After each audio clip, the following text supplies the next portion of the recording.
എല്ലാവർക്കും നമസ്കാരം. വലിയൊരു മഹാസത്രത്തിനിടയിൽ അല്പജ്ഞാനിയായിരിക്കുന്ന എന്നെ വളരെ ദൂരെ നിന്ന് ഇവിടെ വിളിച്ചു വരുത്തിയതിൽ ഞാൻ അത്ഭുതം കൂറിക്കൊണ്ടിരിക്കുകയായിരുന്നു. ഇവിടെ സദസ്സിൽ നിറയെ ആളില്ലെങ്കിലും പരിണതപ്രജ്ഞരായ കുറേ ആളുകൾ നമുക്കൊന്ന് കൂട്ടമായി ഇരുന്ന് ചിന്തിക്കുവാനുള്ളൊരു അവസരമായിട്ടാണ് എൻ്റെ പ്രഭാഷണം ഞാൻ ഉപയോഗിക്കുക. ഞാൻ പറയുകയും നിങ്ങൾ കേൾക്കുകയും ചെയ്യുക എന്ന പ്രക്രിയയ്ക്ക് അപ്പുറത്ത് ചോദ്യോത്തരങ്ങളാണ് നമ്മുടെ ഇതിഹാസ പുരാണാദികളുടെ എല്ലാം അടിത്തറ. ചോദ്യോത്തരങ്ങളാണ്. ഉമാമഹേശ്വര സംവാദമാണ് അധ്യാത്മരാമായണമെങ്കിൽ, കൃഷ്ണ അർജുന സംവാദമാണ് ഭഗവത്ഗീതയെങ്കിൽ, ജനമേജയ വൈശമ്പായന സംവാദം ഇല്ലേ? നമ്മുടെ പുരാണങ്ങളെല്ലാം സംവാദങ്ങളാണ്.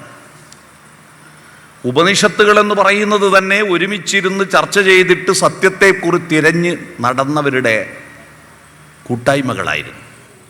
ഉപനിഷത്തെന്ന് പറഞ്ഞാൽ ഉപവിഷ്ടരാവുക എന്ന് പറഞ്ഞാൽ അടുത്തിരിക്കുക എന്നതാണ്. നമ്മളെല്ലാം അടുത്തിരിക്കുകയാണ്. നിശേഷ സത്യത്തെപ്പറ്റി ചർച്ച ചെയ്തിട്ടുണ്ടാക്കിയതാണ്. സത്യം പലവിധമുണ്ട്.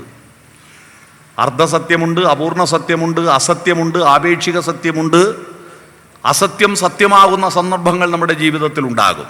ഒരു പെണ്ണിനെ അക്രമകാരികൾ ആക്രമിക്കാൻ വേണ്ടി പിറകെ ഓടുമ്പോൾ ആ പെണ്ണ് നമ്മളെ മുന്നിൽ എന്നോട് ഞാനിതുവഴി വന്നത് പറഞ്ഞു കൊടുക്കല്ലേ എന്ന് പറഞ്ഞിട്ടൊരു സ്ഥലത്ത് ഒളിക്കുമ്പോൾ ഈ അക്രമകാരികൾ വന്നിട്ട് നമ്മളോട് ചോദിക്കുന്നു, ഇതുവഴി ഒരു പെണ്ണ് പോകുന്നത് കണ്ടോ എന്ന്. അപ്പോൾ നമ്മൾ സത്യം വദ ധർമ്മം ചര, സത്യം മാത്രമേ പറയൂ, അതുകൊണ്ട് ഇതാ ആ പെണ്ണവിടെ ഒളിച്ചിട്ടുണ്ട് എന്ന് നിങ്ങൾ സത്യം പറഞ്ഞെങ്കിൽ അതാണ് അസത്യം. ഒരു സത്യം കൊണ്ട് ഒരാളുടെ ജീവൻ രക്ഷപ്പെടുന്നില്ലെങ്കിൽ അത് അസത്യമാണ്.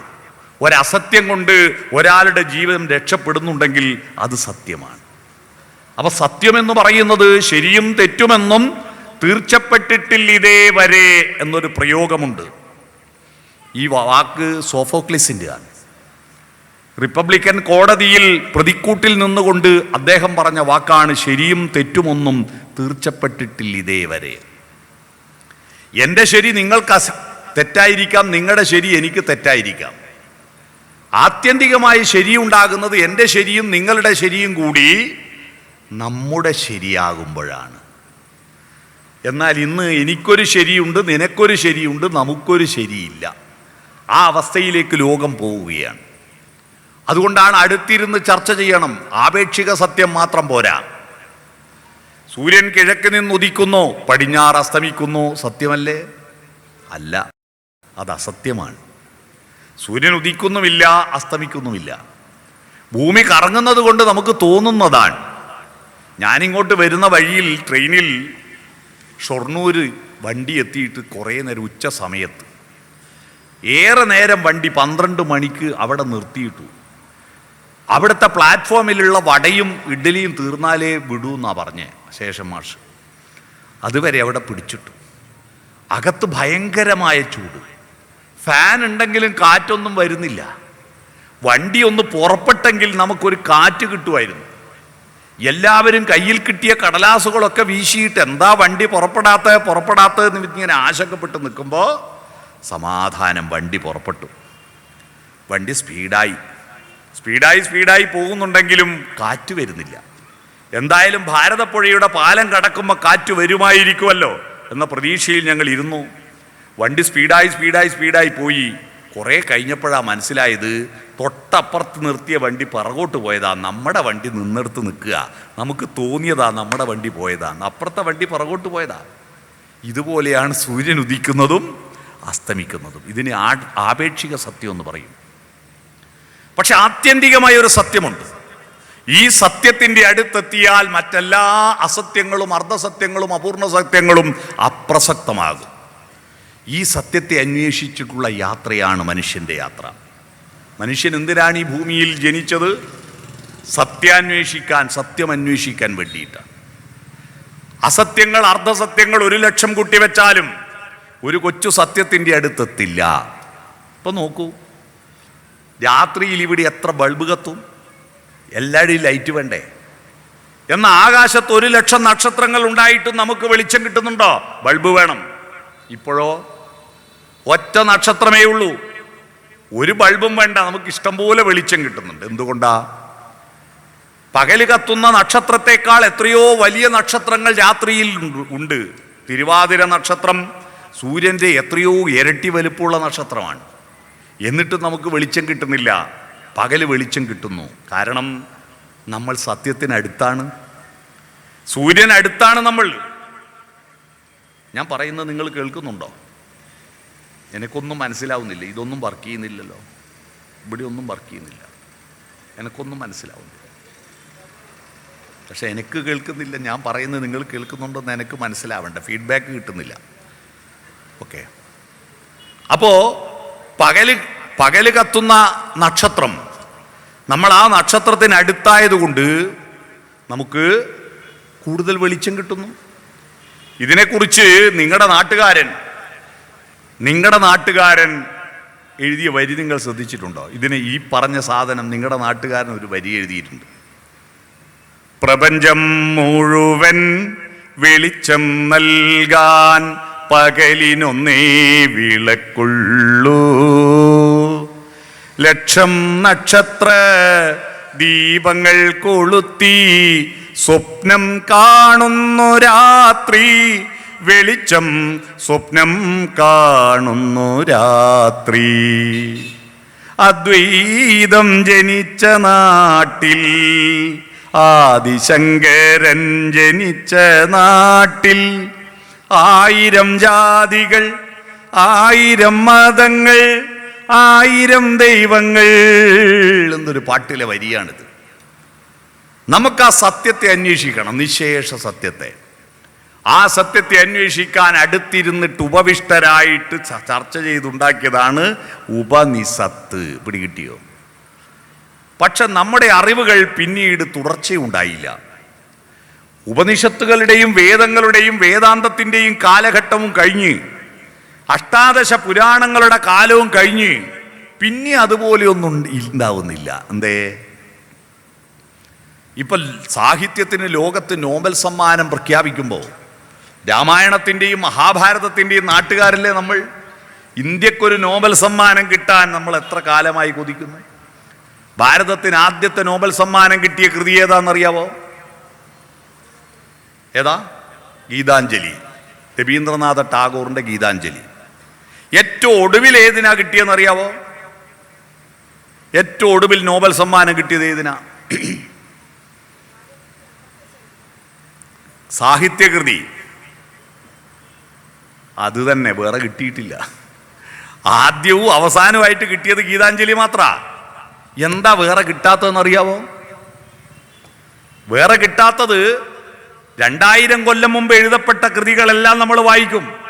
എന്നാൽ 20-ാം നൂറ്റാണ്ടിൽ എഴുതിയത് വായിച്ചവരെത്രയുണ്ട്? നമ്മുടെ പുരാണങ്ങളുടെ ഏറ്റവും മനോഹരമായ ദാർശനികമായ അടിത്തറ, മിസ്റ്റിസിസം, ജീവാത്മാ പരമാത്മാ ബന്ധത്തെക്കുറിച്ച് അതിമനോഹരമായി എഴുതിയ കാവ്യം വിദേശികളൊക്കെ അത്ഭുതത്തോടുകൂടി, നിങ്ങൾ വിദേശത്തൊക്കെ പോയാൽ ഇന്ത്യക്കാരനാണെന്ന് പറഞ്ഞാൽ പലരും പറയും you are from the land of Gitanjali, ഗീതാഞ്ജലിയുടെ നാട്ടുകാർ. അവരൊക്കെ വായിച്ചിട്ടുണ്ട്. പക്ഷെ നമ്മളോ? ഈ പ്രപഞ്ച വിധാതാവിൻ്റെ മഹത്വത്തെ പ്രകീർത്തിക്കുന്ന ഏറ്റവും മനോഹരമായ ഒരു ഗീതകമുണ്ടതിൽ. ഈ പ്രപഞ്ചം നാദബ്രഹ്മം എന്താണെന്ന് കൃത്യമായി ബോധ്യപ്പെടുത്തുന്നത്. നാദബ്രഹ്മം, ഈ പ്രപഞ്ചം അങ്ങയുടെ സംഗീതമാണ് മഹാപ്രഭോ എന്ന് പറയുന്നൊരു ഗീതകം. ഞാനറിവീല ഭവാന്റെ ഗോ മോഹനഗാനാലാപന ശൈലി, നിഭൃതം ഞാനതു കേൾപ്പൂ സതതം നിതാന്ത വിസ്മയശാലി. ഉദയദ്ഗാന പ്രകാശകലയാൽ ഉജ്വല ശോഭം ഭുവനം, അലതല്ലിടുകയാണധിഗഗനം വായുവിലീശ്വരചലനം. അലിയിക്കുന്നു ശിലകളെ ഈശ്വരഗംഗാസരഭസഗമനം. പാടണമെന്നുണ്ടീ രാഗത്തിൽ പാടാൻ സ്വരമില്ലല്ലോ, പറയണമെന്നുണ്ടെന്നാൽ അതിനൊരു പദം വരുന്നീലല്ലോ. പ്രാണനുറക്കെ കേണീടുന്നു പ്രഭോ പരാജിത നിലയിൽ, നിബദ്ധനിഹ ഞാൻ നിൻ ഗാനത്തിൻ നിരന്തമാകിയ വലയിൽ. ഇത്രയും മനോഹരമായിട്ട് ദൈവ പ്രപഞ്ചവിധാതാവിനെ വ്യാഖ്യാനിച്ചൊരു ഈ വരി ഞാൻ വേറെ കേട്ടിട്ടില്ല. പക്ഷേ ആ നമ്മുടെ ഭാരതത്തിൻ്റെ അഭിമാനമായിരിക്കുന്ന ഗീതാഞ്ജലി വായിച്ചവരെത്ര പേരുണ്ടെന്ന് കൈവക്കൂ. ഗീതാഞ്ജലി വായിച്ചവരൊന്ന് കൈവക്കൂ. ഒരാൾ കൈവക്കിയിട്ടുണ്ട്, 2, 3, 4. അപ്പോൾ വേറെ നോബൽ സമ്മാനം കിട്ടാത്തതിൻ്റെ കാര്യം മനസ്സിലായോ? നമ്മുടെ അഭിമാനമായത് നമ്മൾ വായിച്ചിട്ടില്ല. എന്താണ് പറ്റിയത്? നമുക്ക് നിസ്സത്തില്ല. നമുക്ക് ബാഹ്യമായ, അതായത് ദൈവവിശ്വാസത്തിൻ്റെ ബാഹ്യമായിരിക്കുന്ന ആചാരാനുഷ്ഠാനങ്ങളും അതിൻ്റെ പ്രതിഷ്ഠാദി കർമ്മങ്ങളും ശ്രീകോവിലാദി, തിടപ്പള്ളി, നടപ്പന്തൽ, കൊടിമരം, അഗ്രശാല, ബലിക്കപ്പുര, നമസ്കാര മണ്ഡപം, ചുറ്റമ്പലം, ഇത്തരം കാര്യങ്ങളെല്ലാം ഗംഭീരമായി വളർന്നു അല്ലേ? വളർന്നല്ലോ. പക്ഷെ അതിൻ്റെ ആന്തരികമായത് വളർന്നോ? ഈ ക്ഷേത്രങ്ങൾ ഉണ്ടാകുന്നതിന് മുമ്പ് ആദ്യം പ്രാർത്ഥിച്ചതെന്താ? വേദങ്ങളുടെ മൂലമന്ത്രം എന്താ? വേദങ്ങളുടെ മൂലമന്ത്രം സൂര്യഗായത്രിയാണ്. ഈ സൂര്യഗായത്രി എന്താണ്? ഈ ഭൂമിക്ക് ഐശ്വര്യം കൊടുക്കുന്നവനെ ഭുവർഭുവസ്വഹ തത്സവിതുർവരേണ്യം ഭർഗോ ദേവസ്യ ധീമഹി ധിയോ യോ ന പ്രചോദയാത്. ഭർഗസിന്റെ പ്രവാഹമേ വന്നാലും എന്നാണ്. എന്താ ഭർഗസിന്റെ പ്രവാഹം? ഊർജപ്രവാഹം. ആ ഊർജപ്രവാഹം കൊണ്ടാണ് ഈ ഭൂമിക്ക് ഐശ്വര്യം ഉണ്ടായത്.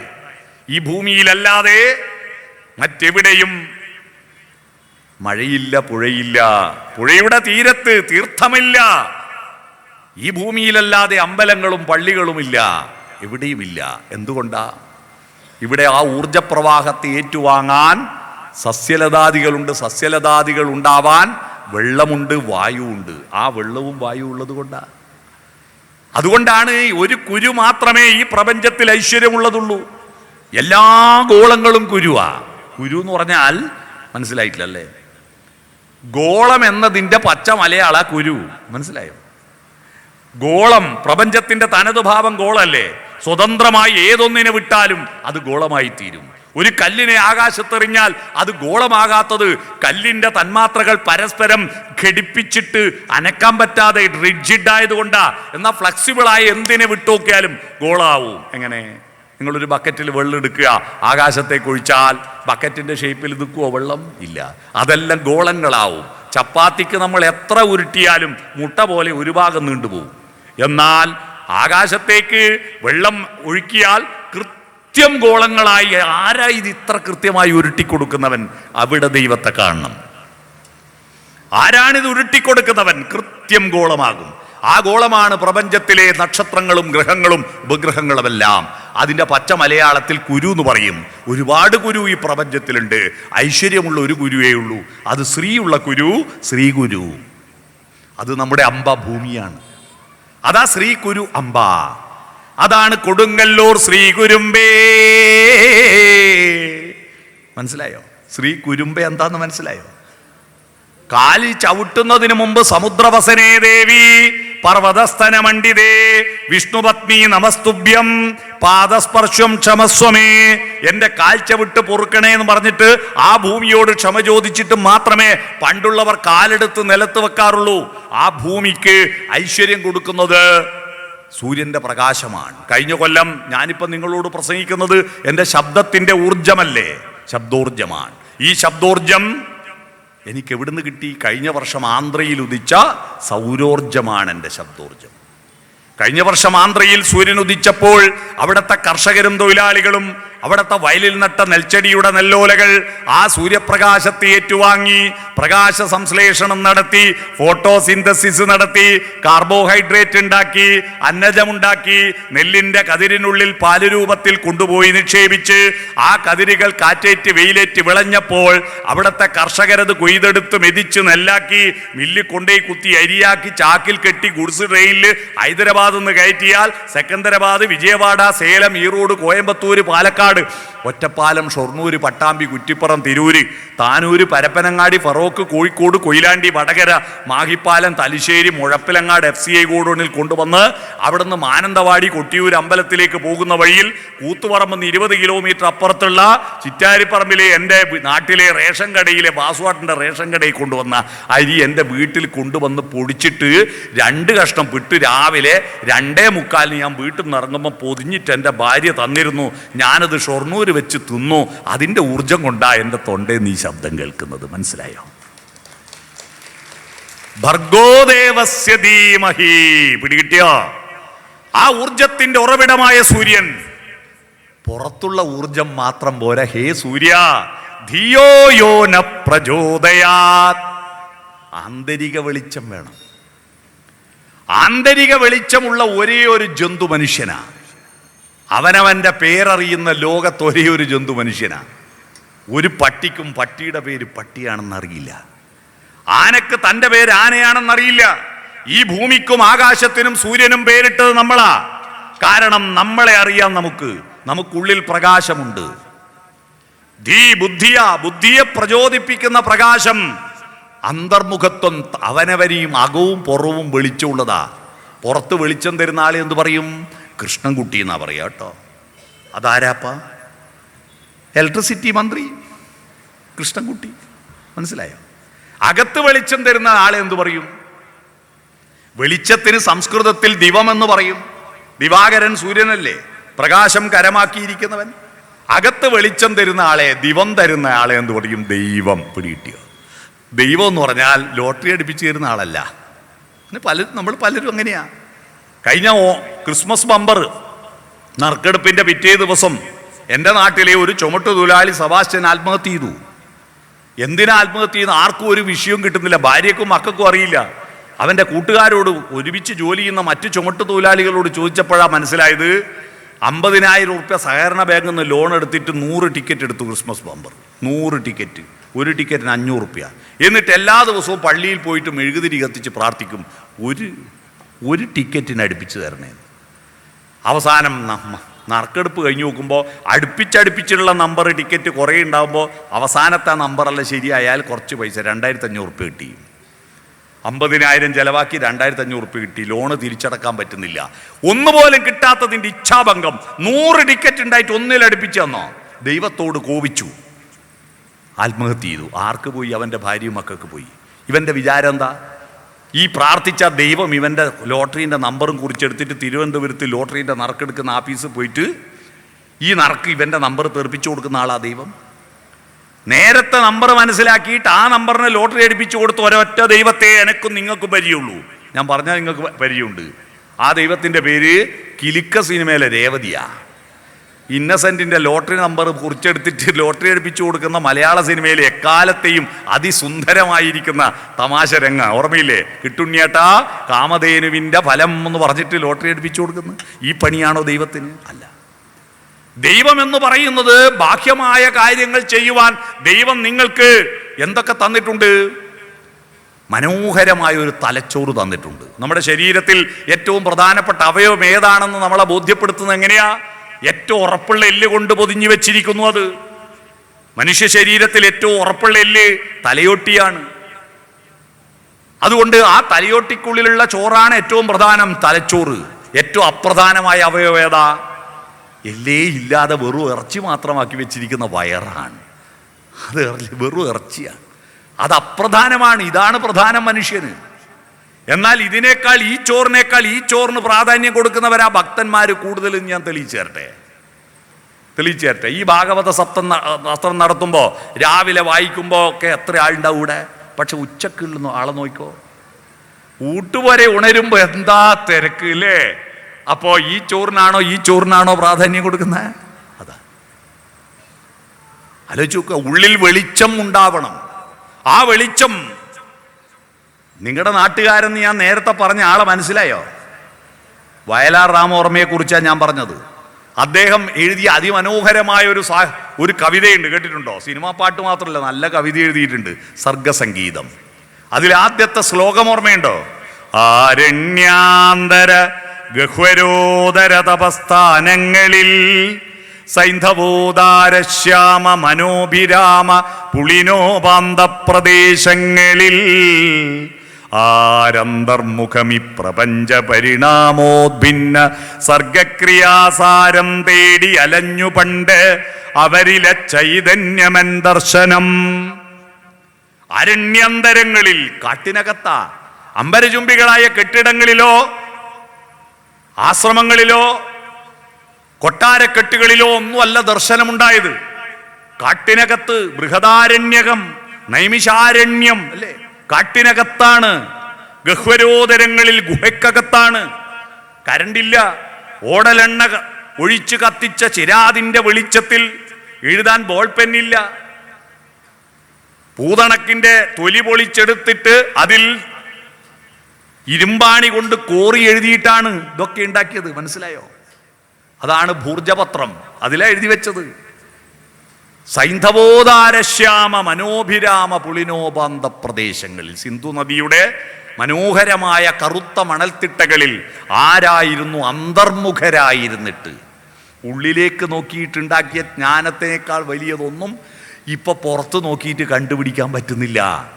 അന്തർമുഖരായി ഈ പ്രപഞ്ച പരിണാമങ്ങൾ, മാറ്റം, സർഗാത്മകത, സൃഷ്ടിപരത, അതിൻ്റെ സത്യവും സാരവും എന്തെന്ന് തേടി അലഞ്ഞു. അവരുടെ ചൈതന്യം നമ്മുടെ ദർശനമാവണം. ഭാരതത്തിലെ ഭക്തിയുടെ അടിത്തറ ദർശനമാണ്. എന്താ ദർശനം? കാഴ്ച. കാഴ്ച രണ്ടുണ്ട്, പുറം കാഴ്ചയും അകക്കാഴ്ചയുമുണ്ട്.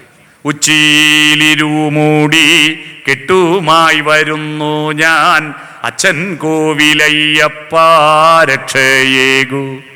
സത്യമാം 18 തൃപ്പടിയേറുമ്പോൾ ദർശനം നൽകണേ തമ്പുരാനെ. എന്ത് ദർശന? യോഗപട്ടാസനസ്ഥനായിരിക്കുന്ന ധർമ്മശാസ്താവിന്റെ വിഗ്രഹം എൻ്റെ കണ്ണുകൊണ്ട് കാണാൻ കഴിയണമേ എന്നാണോ പ്രാർത്ഥിച്ചത്? അല്ല.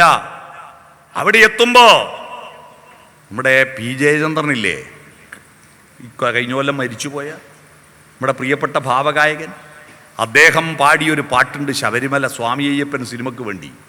ഈ പാട്ടിൻ്റെ പ്രത്യേകത അറിയോ നിങ്ങൾക്ക്? മലക്ക് പോകാൻ പറ്റാത്തവർക്ക് മലക്ക് പോകുമ്പോഴുണ്ടാകുന്ന അനുഭൂതി ഉണ്ടാക്കി കൊടുക്കുന്ന പാട്ടാണിത്. മാലയിട്ടിട്ട് ശബരിപീഠത്തിലെത്തി ശരണം വിളിക്കുന്നത് വരെയുള്ള, പമ്പയിൽ വിരിവെക്കുന്നതും പേട്ട തുള്ളുന്നതും അഴുതാനദിയിൽ മുങ്ങുന്നതും കല്ലിടാൻ കുന്നിലിട്ട് വണങ്ങുന്നതും എല്ലാം ആ പാട്ടിലുണ്ട്. സ്വാമി ശരണം ശരണമെൻ്റെ അയ്യപ്പ, സ്വാമിയല്ലാതൊരു ശരണമില്ലയ്യപ്പ, ഹരിഹരസുതനെ ശരണം പൊന്നയ്യപ്പ, അവിടുന്നല്ലാതൊരു ശരണമില്ലയ്യപ്പ. അതിൽ ഹരിശ്രീതൻ മുത്തുകൾ വിരൽ പൂവിൽ വിടർത്തിയ ഗുരുവിൻ്റെ ശ്രീപദങ്ങൾ വണങ്ങി ശിരസിൽ ഇന്നിരുമൂടി കെട്ടുകളും താങ്ങി 18 പടി കയറി ഭഗവാനെ തൊഴുന്നതിന് മുമ്പ് അവിടെ ഒരു ദർശനമുണ്ട്. എന്താ ദർശനം? ഉദ്ദാലകാരുണി ശ്വേതകേതു സംവാദത്തിൽ ഉദ്ദാലകാരുണി എന്ന പുത്രൻ പ്രവാഹട കൈവല്യൻ്റെ അടുത്ത് ഉന്നത വിദ്യാഭ്യാസം നേടി തിരിച്ചെത്തിയിട്ട് അച്ഛനോട് ഉത്തരമല്ല പറഞ്ഞു കൊടുത്തത്, പുതിയ ചോദ്യങ്ങളാ ഉന്നയിച്ചത്.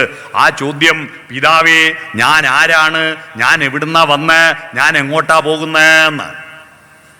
ഈ ചോദ്യമാണ് നിങ്ങളുടെ നാട്ടുകാരൻ പാമ്പുകൾക്ക് മാളമുണ്ട് പറവകൾക്ക് ആകാശമുണ്ട് എന്ന പാട്ടിൽ എഴുതി ചേർത്തിട്ടുണ്ട്. ആ ചോദ്യം, എവിടെ നിന്നോ വന്നു ഞാൻ, എവിടേക്കോ പോണു ഞാൻ, വിളക്കുമരമേ വിളക്കുമരമേ വെളിച്ചമുണ്ടോ?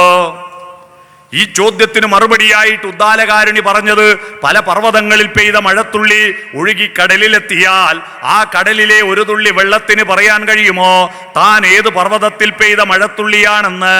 ഹേ ശ്വേതകേതോ തത്വമസി, ആ മഴത്തുള്ളി നീയാകുന്നു. അതാണ് ശബരിമലയിൽ എഴുതി വെച്ച് ആദ്യം കാണുക, വിഗ്രഹം കാണുന്നതിന് മുമ്പ് ആ ദർശനം കാണും. തത്ത് അത് ത്വം നീ അസി. തലേ ദിവസം വരെ മദ്യപിച്ച് നാട്ടുകാരെ ചീത്ത പറഞ്ഞ് നടന്ന മഹാവൃത്തികെട്ടവനാ. പിറ്റേന്ന് രാവിലെ എണീറ്റ് കുളിച്ച് ഗുരുസ്വാമിയുടെ കയ്യിൽ നിന്ന് മാലയും വാങ്ങി ഒരു കറുപ്പ് കൊടുത്താൽ പിന്നെ ഇവൻ എന്താ വിളിക്കുക?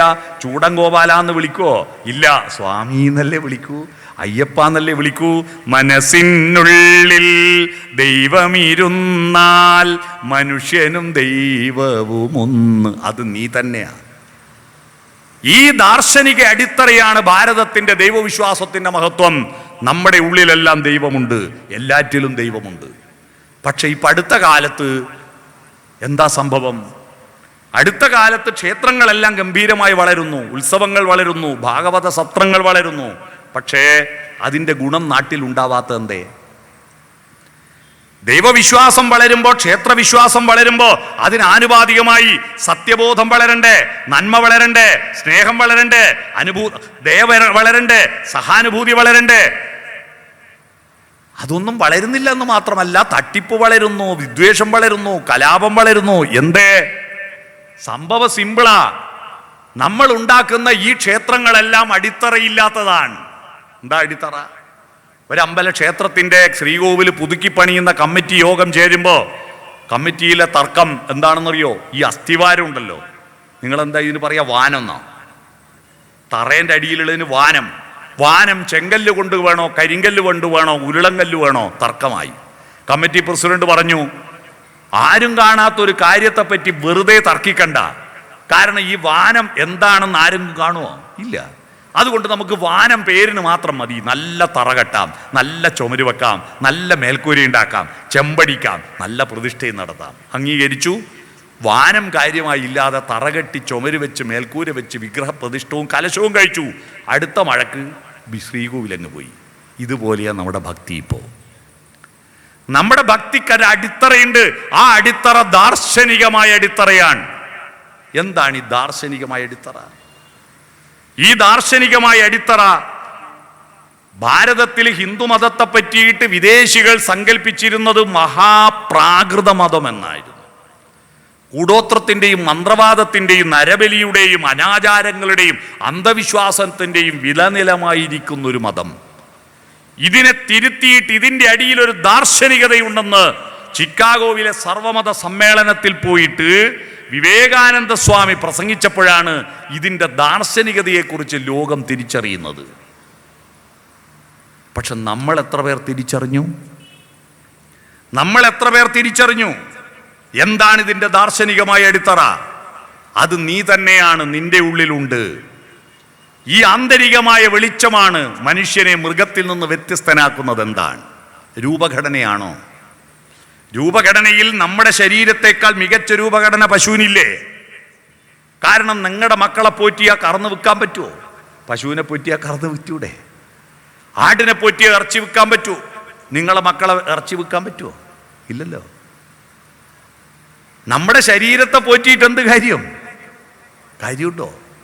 ഈ ശരീരത്തിന് കഴുകി വേവിച്ച് എത്ര നല്ല ഭക്ഷണം തന്നാലും പുറത്തേക്ക് വരുന്ന മഹാവൃത്തികെട്ടതല്ലേ. എന്നാൽ നല്ല ചാണകം വെള്ളം കലക്കിയ നീരൊഴിച്ചാൽ നല്ല വെള്ളരിക്ക ഉണ്ടാവും. ഇപ്പം കണിവെക്കുന്ന വെള്ളരിക്ക. പതിവായി പൗർണമി തോറും പടിവാതിലിനപ്പുറമെത്തി കണിവെള്ളരി കാഴ്ച വയ്ക്കും കനകനിലാവേ കനകനിലാവേ. വെള്ളരി കണി കാണുന്നതിൻ്റെ നല്ല പാട്ടുണ്ട് അല്ലേ. എന്നാൽ ഈ വെള്ളരിക്ക ഈ ചാണകം ഒഴിച്ചിട്ടാ കിട്ടിയത്. ഒരു വെള്ളരിക്ക പശുവിന് കൊടുക്കുമോ? കൊടുക്കും, കെട്ടുപോയാൽ കൊടുക്കും അല്ലേ. പശുവിനെ കറന്ന പാല് കൊണ്ട് പാൽപ്പായസം വെച്ചിട്ട് നമ്മൾ മൂക്കറ്റം കുടിക്കും. എന്നാ പശുവിൻ്റെ പാലല്ലേ, ഒരു ഗ്ലാസ് പാൽപ്പായസം അതിന് കൊടുക്കുമോ? കൊടുക്കും. ബാക്കി വന്നിട്ടുണ്ട് 3 ദിവസം ഫ്രിഡ്ജിൽ വെക്കും. തീരെ കെട്ടുപോയാൽ പശുവിന് കൊടുക്കും. ചോറ് പുളിച്ചാൽ കറി നാറിയാൽ വെള്ളരിക്ക കെട്ടാൽ എല്ലാം പശുവിന് കൊടുക്കും. എന്നിട്ട് പശു തിന്നിട്ട് പുറത്തേക്ക് തരുന്ന ചാണകമില്ലേ. എൻ്റെ നാട്ടിൽ അഴീക്കോട് അമ്പലത്തിൽ ഉത്സവം നടക്കുമ്പോൾ ചാണകം വേണമെന്ന് പറഞ്ഞു അവിടുത്തെ തന്ത്രി. എന്നിട്ട് ശുദ്ധികർമ്മം നടത്താൻ പഞ്ചഗവ്യം ഉണ്ടാക്കാൻ ഗോമൂത്രവും ചാണകവും ഒക്കെ വേണം. നാട്ടിലൊരൊറ്റ പശുവില്ല. അപ്പോൾ ഒരുത്തം വന്നിട്ട് പറഞ്ഞു, തിരുമേനി പശുവിന് ചാണകം കിട്ടാനില്ല, അങ്ങ് ഇറച്ചിയും മീനൊന്നും കൂട്ടാത്ത ഒരാളല്ലേ, അങ്ങയുടെ ചാണകം മതിയോ? പറ്റുമോ? ഇല്ല. നമ്മളെ ശരീരത്തിൽ എന്ത് നല്ല പ്രവേശിച്ചാലും പുറത്തു വരുമ്പോൾ മഹാവൃത്തികേടാ. മൃഗങ്ങളുടെ ശരീരത്തിൽ എന്ത് വൃത്തികേട് പ്രവേശിച്ചാലും പുറത്തു വരുമ്പോൾ നല്ലതാ അല്ലേ? അപ്പൊ ശരീരം കൊണ്ടാണോ മനുഷ്യൻ മഹാൻ? അല്ല. എന്തുകൊണ്ടാ മനുഷ്യൻ മഹാനായത്?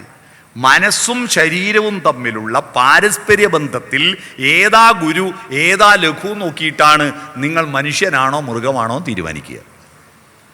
മൃഗങ്ങളുടെ ഗുരു ശരീരമാണ്. ഗുരു എന്ന് പറഞ്ഞാൽ ഗുരുനാഥൻ എന്നല്ല കേട്ടോ. ഗുരു എന്ന് പറഞ്ഞാൽ വലുത് എന്നാ. ഗുരുനാഥൻ എന്ന് വിളിക്കുന്നത് അറിവിൻ്റെ കാര്യത്തിൽ വലുതായതുകൊണ്ടാണ്. ഗുരുതരമായ പരിക്ക് പറ്റിയെന്ന് വാർത്ത കാണാറില്ലേ? അത് മാഷന്മാർക്ക് പരിക്ക് പറ്റിയെന്ന് ആരെങ്കിലും വായിക്കാറുണ്ടോ? ഇല്ലല്ലോ. ഗുരു എന്ന് പറഞ്ഞാൽ വലുത്. ഭൂമി ഗുരുവും ആപ്പിൾ ലഘുവാ. ആ ലഘുവായ ആപ്പിളിനെ വലുതായ ഭൂമി പിടിച്ചു വലിക്കുന്നത് ബലത്തെയാണ് ഐസക് ന്യൂട്ടൻ കണ്ടെത്തിയത്, ഭൂഗുരുത്വ ബലം. മനസ്സിലായോ?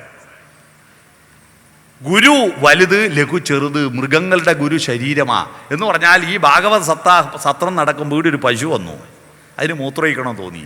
മനസ്സിനാണല്ലോ മുട്ടലുണ്ടാവുക. അപ്പൊ ശരീരത്തിനാണല്ലോ മുട്ടലുണ്ടാവുക. അപ്പൊ മനസ്സ് പറയാ പറ്റില്ല, ഇത് അമ്പലമാണ്, ഇത്ര ആളുണ്ട്, ഇവിടെ ഒഴിക്കാൻ പറ്റില്ല, ടോയ്ലറ്റിൽ പോകണമെന്ന് പറയോ? അവിടെ വാലും മതിച്ച് മൂത്രയിക്കും. ഗുരുവായൂർ അമ്പലത്തിൽ ശീവേലി എഴുന്നള്ളുമ്പോൾ ആനപ്പുറത്ത് ശ്രീകോവിലിന്റെ മുമ്പിൽ പിണ്ടോടൂ, ചാണകോടൂ. കാരണം അതിൻ്റെ ശരീരമാ ഗുരു. പട്ടികൾ റോഡിൽ വെച്ചിണ ചേരും, കാരണം ശരീരമാ ഗുരു. നിശ്ചയക്കാർ വേണ്ട, മാല വേണ്ട, കൽതി വേണ്ട, മെഹന്തി വേണ്ട, ഒരു കുന്തവും വേണ്ട, അത് റോഡും വന്ന് കാര്യം നടത്തും. അതിൻ്റെ ഗുരു ശരീരമാണ്. മനസ്സ് ലഘുവാ. മനസ്സ് മൃഗങ്ങൾക്കുണ്ട്, പക്ഷെ അത് ലഘുവാ. കണക്കറിയുന്ന പട്ടികളുണ്ട് ഇല്ലേ? എൻ്റെ നാട്ടിലൊക്കെ ഉണ്ട്. വീതി കുറഞ്ഞ റോഡിലൂടെ നിങ്ങൾ സ്കൂട്ടർ കൊണ്ടുപോകുമ്പോൾ റോഡിൻ്റെ പകുതിക്ക് ഒരു പട്ടി കിടക്കുക. നിങ്ങൾ ഹോൺ അടിച്ചു നോക്കൂ, സ്കൂട്ടറാന്ന് കണ്ടാൽ പട്ടി മൈൻഡ് ചെയ്യില്ല, കാരണം സ്കൂട്ടറിന് പോകേണ്ട വീതി എവിടെ ഉണ്ട്. തൊട്ട് പറകിൽ ലോറി വന്നോക്കട്ടെ, പട്ടി എഴുന്നേറ്റ് മാറിത്തരും. സ്കൂട്ടറിൻ്റെ വീതി കുറവും ലോറിക്ക് വീതി കൂടുതലാന്നുള്ള കണക്ക് പട്ടിക്ക് അറിയാം. എന്നാൽ നമ്മളെ കൂട്ടത്തിലെ ചില ആൾക്ക് ഇതറിയില്ല. അവർ കണ്ടെടുത്ത് സ്കൂട്ടറും വെച്ച് പോകും. കേട്ടില്ല, വേറെ വണ്ടിക്ക് പോകാനുള്ള സ്ഥലമൊന്നും വെക്കാണ്ട് സ്കൂട്ടർ വെച്ച് പോകും. മൃഗങ്ങൾക്ക് മനസ്സുണ്ട്, പക്ഷേ ശരീരത്തിന് വിധേയമാണ്. എന്നാൽ നമുക്കിപ്പോൾ ഇവിടുന്ന് മൂത്രയിക്കാൻ മുട്ടിയ ഇവിടെ ഇരുന്ന് നോക്കുവോ? ഇവിടെ ഇരുന്ന് നോക്കുവോ? ഇല്ല. ഒഴിച്ചങ്ങ് പറയും ഓനെന്ത് ജന്തുവാന്നല്ലേ. നമ്മുടെ മനസ്സ് പറയും നിൽക്കവിടെ, ഇത് കഴിഞ്ഞിട്ട് പോകാം അല്ലേ. കാമവികാരം ഉണർന്ന കണ്ടാളോടെല്ലാം പ്രകടിപ്പിക്കുവോ? മൃഗീയത വളരുന്നതിന്റെ ഭാഗമായിട്ടാണ് സ്ത്രീപീഡനങ്ങൾ വളരുന്നത്. മനസ്സു പറയും നിന്റെ അച്ഛനും അമ്മയും നാട്ടുകാരും അംഗീകരിച്ച് ഒരു പെണ്ണിനെ താലി കെട്ടിത്തരും, അവളോടല്ലാതെ നിന്റെ കാമം പ്രകടിപ്പിക്കരുത്. മനസ്സു പറയും. മനസ്സു ഗുരുവും ശരീരം ലഘുവുമായാൽ മനുഷ്യനായി. പക്ഷെ ഇപ്പൊ നടക്കുന്ന ഒരു ഓട്ട മത്സരമുണ്ട്, ആമയും മുയലും പന്തയം വെച്ച മത്സരം പോലെ. ആ കഥ കേൾക്കാത്ത ഒരൊറ്റ ആള് ലോകത്ത് ഒരു സ്കൂളിലും ഇല്ല. ഈ സോപ്പ് കഥ, ആമയും മുയലും പന്തയം വെച്ചത്. മുയൽ കുതിച്ചോടി തിരിഞ്ഞു നോക്കുമ്പോ ആമ വളരെ പറയില്ല. മുയൽ ആലോചിച്ചു, ഞാൻ നേരത്തെ എത്തിയാലും എനിക്ക് ഒരു ട്രോഫിയല്ലേ കിട്ടൂ, എന്തിന് തിരക്കിട്ടോടണം? ഒന്ന് വിശ്രമിച്ചു, ഉറങ്ങിപ്പോയി. ഉറക്ക് തെളിയുമ്പോൾ ആമ പോയിട്ട് ട്രോഫിയും വാങ്ങി വരുന്നു. എന്നിട്ട് അധ്യാപകർ നമ്മളെ പഠിപ്പിച്ചു, പരിശ്രമശാലികൾ വിജയിക്കും, അലസന്മാർ പരാജയപ്പെടും. കഥ തീർന്നു. ഈ കഥയെ നമുക്കൊന്ന് മാറ്റിപ്പിടിക്കണം. ഈ ആമ എന്ന് പറയുന്ന നമ്മുടെ ശരീരവും മനസ്സെന്ന് പറയുന്ന മുയലുവാ. നമ്മുടെ ശരീരം ആമയെപ്പോലെ മെല്ലല്ലേ വളരൂ. ഒരു പശു പ്രസവിച്ച പശുക്കുട്ടി അരമണിക്കൂർ കൊണ്ട് എഴുന്നേറ്റോടൂല്ലേ? നിങ്ങൾ ആരെങ്കിലും പറ്റിയിട്ട് അരമണിക്കൂർ കൊണ്ട് ഓടിയ മക്കളുണ്ടോ? 6 മാസം കഴിഞ്ഞിട്ടില്ലേ ദോശ മറിച്ചിടാൻ, കുട്ടി കമിഴ്ന്ന് കിടക്കാൻ? പല കുറി വീഴുമ്പോൾ നടക്കാൻ പഠിക്കും, പലവട്ടം കരയുമ്പോൾ ചിരിക്കാൻ പഠിക്കും അല്ലേ? അംഗൻവാടിയിൽ LKG അയക്കുമ്പോൾ 3 വയസ്സ്. 3ാമത്തെ വയസ്സിൽ പശുക്കുട്ടീനെ ചെന്നോക്കിയാട്ടെ പെറ്റിട്ട് മുലയൂട്ടുന്ന അമ്മയായിട്ടുണ്ടാവും. നമ്മുടെ ശരീരം ആമയെപ്പോലെ ഇഴഞ്ഞിഴഞ്ഞ് വളരുന്നു. പക്ഷെ മനസ്സോ, എൻ്റെ അമ്മോ, ഇന്നത്തെ കുട്ടികളുടെ ബുദ്ധി കണ്ടിട്ടുണ്ടെങ്കിൽ എന്തൊരു ബുദ്ധിയാണമ്മോ അവർ. അവരുണ്ടാക്കുന്ന അസൈൻമെൻറ്റുകളും പ്രൊജക്റ്റുകളും പാട്ടുകളും ഒക്കെ കാണണം നിങ്ങൾ. അത്ഭുതങ്ങളാണ്. നമ്മൾ പഠിക്കുന്ന കാലത്ത് 60% മാർക്ക് കിട്ടിയ ഫസ്റ്റ് ക്ലാസ്സാ. ഇന്ന് കുട്ടികളോട് ചോദിച്ചോട്ടെ, 60% A+ ഇല്ല, A ഇല്ല, B+ ഇല്ല, വെറും B ആ. ആർക്ക് വേണം? എന്തൊരു മാർക്കാ കുട്ടികൾക്ക്! മനസ്സ് മുയലിനെ പോലെ കുതിച്ചോടും. പക്ഷെ ഈ കുതിച്ചോടുന്ന മനസ്സിന് ആനുപാതികമായി അവന്റെ ബുദ്ധി വളരുമ്പോൾ മനസ്സ് വളരുന്നില്ല. അതിന്റെ പ്രശ്നമാണ് നമ്മുടെ യുവാക്കളുടെ ഇന്നത്തെ പ്രശ്നം. ബുദ്ധി ഭയങ്കര, ബുദ്ധിയും മനസ്സും ഒന്നല്ല കേട്ടോ. ബുദ്ധി ഇല്ലാത്തവർക്കും മനസ്സുണ്ടാവും. മനസ്സില്ലവർക്കെല്ലാം ബുദ്ധി ഉണ്ടാവണമെന്ന് നിർബന്ധം വേണ്ട. ഈ ശരീരത്തിന്റെ പ്രക്രിയയും ബുദ്ധിയുടെ പ്രക്രിയയും നിയന്ത്രിക്കുന്ന ഒരു ഘടകമുണ്ട്, മനസ്സ്. അത് വളർത്തുന്നതിൽ നമ്മൾ പരാജയമാണ്. നമ്മുടെ ഭക്തിയുടെ പ്രധാനപ്പെട്ട ലക്ഷ്യം അതാ. ബുദ്ധി വളർത്തലും ശരീരം വളർത്തലുമല്ല. ഈ ബുദ്ധിയെയും ശരീരത്തെയും കണക്ട് ചെയ്യുന്ന മനസ്സിനെ വളർത്താൻ കഴിയണം. മാംസത്തിൽ നിന്നും മനസ്സിനെ ഉയർത്തണം. മനസ്സിനെ മാംസത്തിൽ നിന്നുയർത്തേണമേ, മലയിൽ വാഴും ഭഗവാനേ. കേട്ടിട്ടില്ലേ? എന്നാ ഇന്ന് മനസ്സുറങ്ങുന്നു. ഒരു നിശ്ചിത പ്രായം എത്തുമ്പോ ഈ ശരീരം മുയലിനെ ഓവർടേക്ക് ചെയ്യുന്ന കാണുന്നില്ലേ നിങ്ങൾ? നമുക്കെല്ലാം ഒരു നിശ്ചിത പ്രായം എത്തുമ്പോൾ നമ്മുടെ ഉള്ളിൽ മല്ലികാബാണൻ തൻ്റെ വില്ലെടുക്കും, മന്ദാരമലർ കൊണ്ടു ശരം തൊടുക്കും. നമ്മുടെ ഉള്ളിൽ കാമൻ ഉണരും. കാമൻ ഒരു ദൈവമല്ലേ? കാമനെ പൂജിക്കുന്ന ഉത്സവം നടത്തുന്നവരല്ലേ നമ്മൾ? പൂരോത്സവം. കാമനില്ലായിരുന്നുവെങ്കിൽ സുബ്രഹ്മണ്യൻ ഉണ്ടാകുമായിരുന്നോ? ശിവന് കാമൻ അമ്പയച്ചപ്പോഴാണല്ലോ പാർവതിയെ വിവാഹം കഴിച്ചത്. കാമമില്ലായിരുന്നുവെങ്കിൽ നമ്മൾ ഉണ്ടാവുമോ? നമുക്ക് മക്കളുണ്ടാവോ? അത് കാമം ഒരു തെറ്റല്ല, പക്ഷെ എപ്പോൾ എവിടെ എന്നറിയുന്നില്ലെങ്കിൽ തെറ്റാ. ഒരു കാര്യത്തിന്റെ മൂല്യം നിശ്ചയിക്കുന്നത് അത് നിൽക്കുന്ന സ്ഥലവും നിൽക്കുന്ന സന്ദർഭവുമാണ്. സ്ഥലം മാറിയാലും സന്ദർഭം മാറിയാലും അത് മൂല്യം പോവും. അങ്ങനെയാ മാലിന്യങ്ങൾ ഉണ്ടാവുന്നത്. തിക്കുറിശി സുകുമാരൻ നായർ എന്ന് പറയുന്ന സിനിമാ നടനെ അറിയില്ലേ? അദ്ദേഹം നല്ല നടൻ മാത്രമല്ല, നല്ല പാട്ട് എഴുതും. അദ്ദേഹം എഴുതിയ സുന്ദരമായ ഒരു പാട്ടുണ്ട്. കാർക്കൂന്തൽ കെട്ടിനെന്തിനു വാസന തൈലം, നിന്റെ വാർ നെറ്റിത്തടത്തിനെന്തിനു സിന്ദൂരത്തിലകം. ഭാര്യയുടെ മുടിയെ വർണ്ണിച്ചിട്ട് ഭർത്താവ് പാടുകയാണ്, നിന്റെ മുടിക്ക് പ്രത്യേകിച്ച് ഹെയർ ഓയിൽ ഒന്നും വേണ്ട, നല്ല സുഗന്ധമുണ്ട്. സ്ത്രീകൾക്ക് പിന്നെ അത് കേട്ടാൽ ഭയങ്കര സന്തോഷമാണ്. ഒരു സ്പെഷ്യൽ ഭക്ഷണം ഉണ്ടാക്കി കൊടുത്തു ഭർത്താവിന്. ഭർത്താവ് അത് ടേസ്റ്റോടെ വാരി തിന്നുമ്പോൾ നേരത്തെ വർണ്ണിച്ച ഒരു സാധനതായിരുന്നു വലിയുന്നു. ഏത്? ഈ മുടി.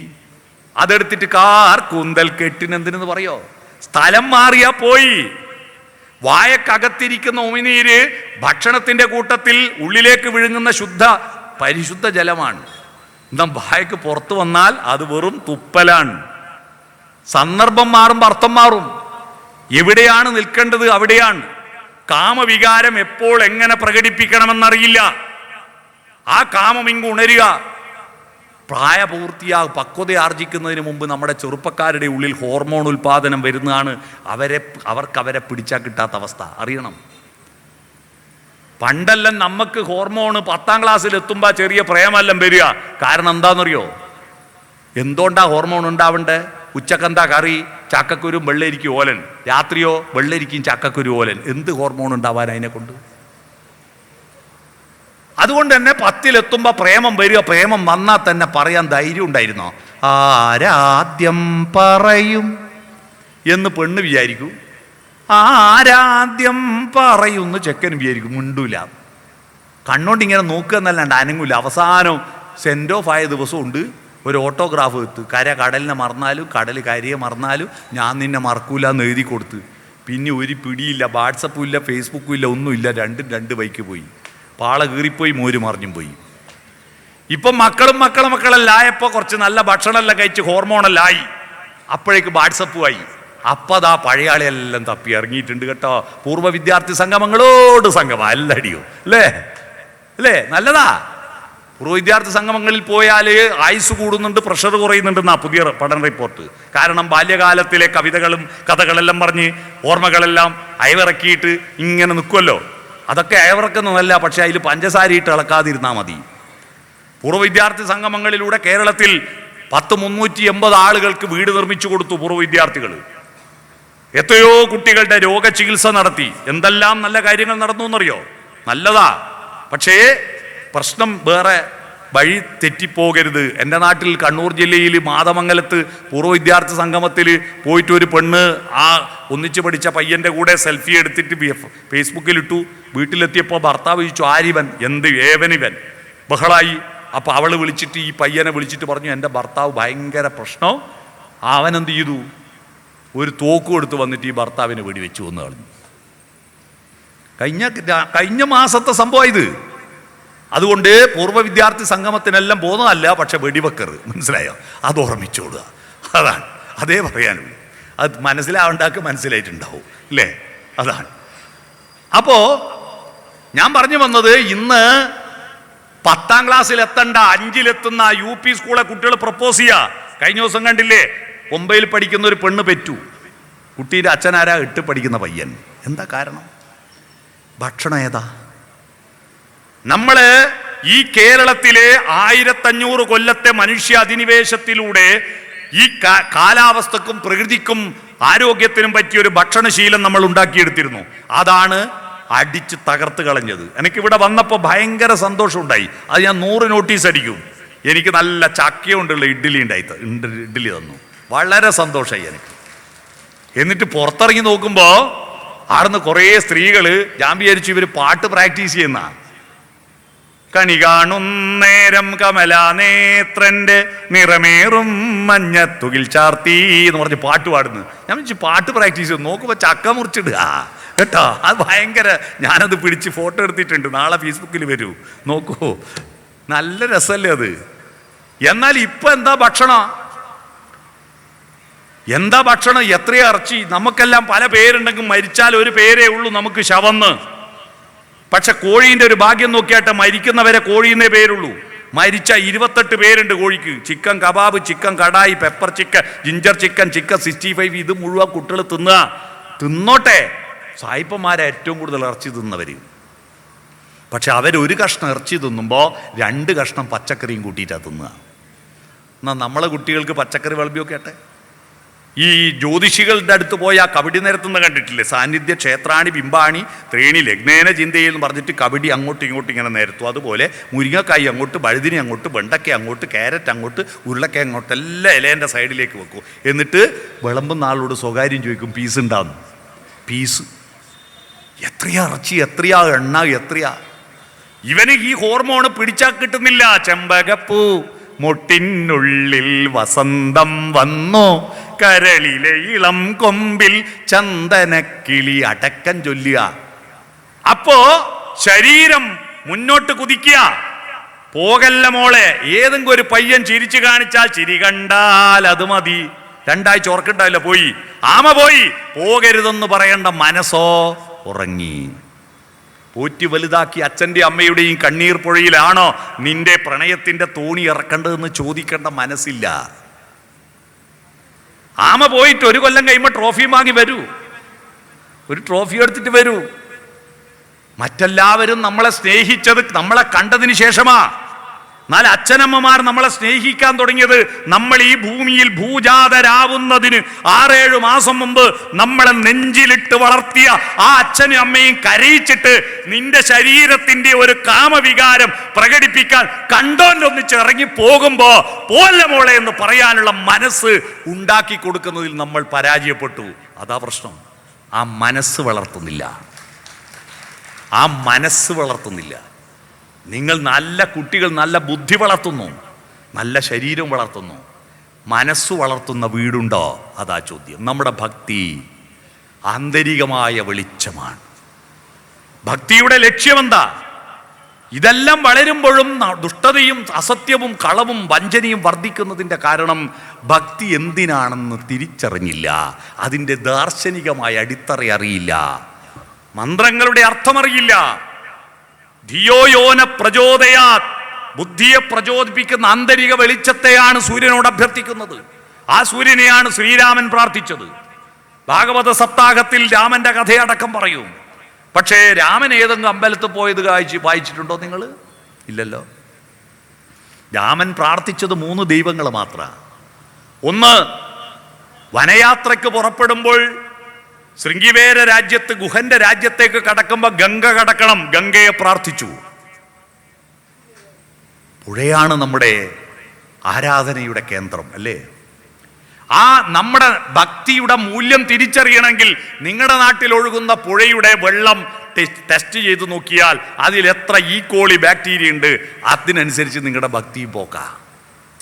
പുഴകൾ മാലിന്യ അഴുക്കുചാലുകളായി മാറുന്നതോടുകൂടി, കാരണം നമ്മൾ ശബരിമലയിൽ പോകുമ്പോൾ, ഗുരുവായൂർ പോകുമ്പോൾ, മൂകാംബികയിൽ പോകുമ്പോൾ, തിരുപ്പതി പോകുമ്പോൾ, പത്മനാഭസ്വാമി ക്ഷേത്രത്തിൽ പോകുമ്പോൾ എന്താ എവിടെയാ പോകുന്നതെന്ന് ചോദിച്ചാൽ ക്ഷേത്രാടനത്തിന് പോകുന്നു എന്ന് ആരും പറയാറുണ്ടോ?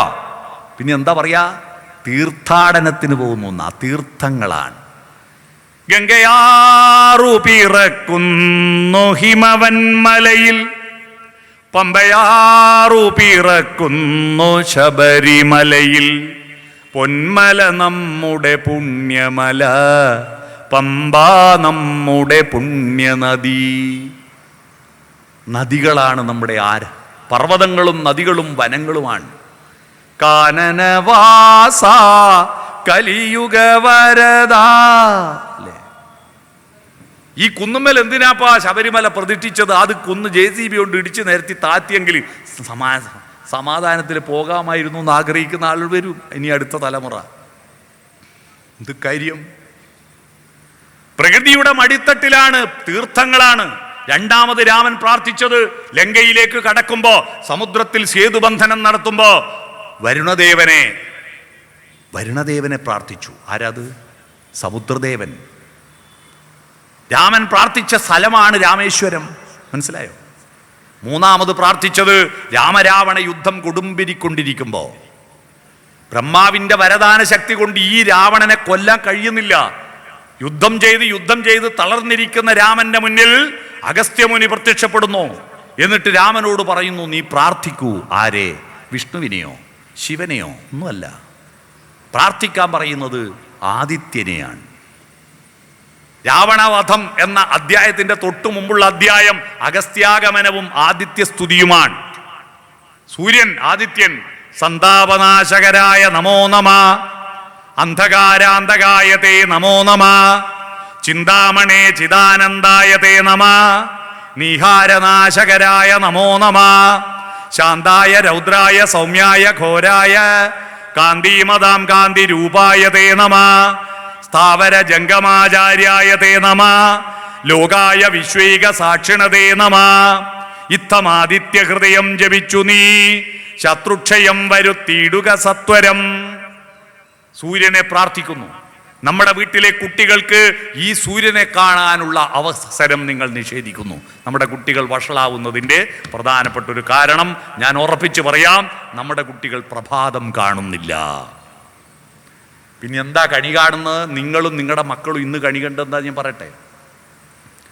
നിങ്ങൾ നാളെ വിഷുവിന് കണി കാണുന്നു, കൃഷ്ണ വിഗ്രഹങ്ങൾ നിരത്തി വെച്ചിട്ടുണ്ട് ഇവിടെ. പക്ഷെ നിങ്ങൾ എല്ലാവരും എല്ലാ ദിവസവും കണി കാണുന്നത് ഒരു ബിംബത്തെയാണ്, വീട്ടിലെ ബിംബം. അത് ഹിന്ദുക്കൾ മാത്രമല്ല, മുസ്ലിങ്ങളും ആ ബിംബത്തെ കണി കാണുന്നു, ക്രിസ്ത്യാനികളും ആ ബിംബത്തെ കണി കാണുന്നു. സൂര്യബിംബത്തെയല്ല, പൂജാമുറിയിൽ പ്രതിഷ്ഠിച്ച ബിംബത്തെയുമല്ല. നിങ്ങളെല്ലാം കണി കാണുന്നത് വീടിൻ്റെ മൂലയിൽ പ്രതിഷ്ഠിച്ചിരിക്കുന്ന യൂറോപ്യൻ ക്ലോസറ്റിനെയാണ്, അല്ലേ? അവിടെ പോയി നമസ്കരിച്ചിട്ടല്ലേ വാതിൽ തുറക്കുന്നുള്ളൂ.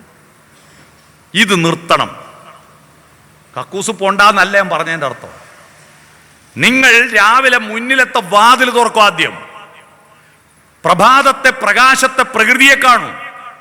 മുറ്റത്ത് വിരിഞ്ഞിരിക്കുന്ന പൂക്കളെയും പൂക്കളിൽ വന്ന് പറ്റിപ്പിടിച്ചിരിക്കുന്ന മഞ്ഞുതുള്ളികളെയും മഞ്ഞുതുള്ളികളിൽ സൂര്യകിരണങ്ങൾ തട്ടുമ്പോൾ ചുവന്നു വരുന്ന വൈരക്കല്ലുകളെയും കാണാൻ നിങ്ങളുടെ കുട്ടികളെ പഠിപ്പിക്കൂ.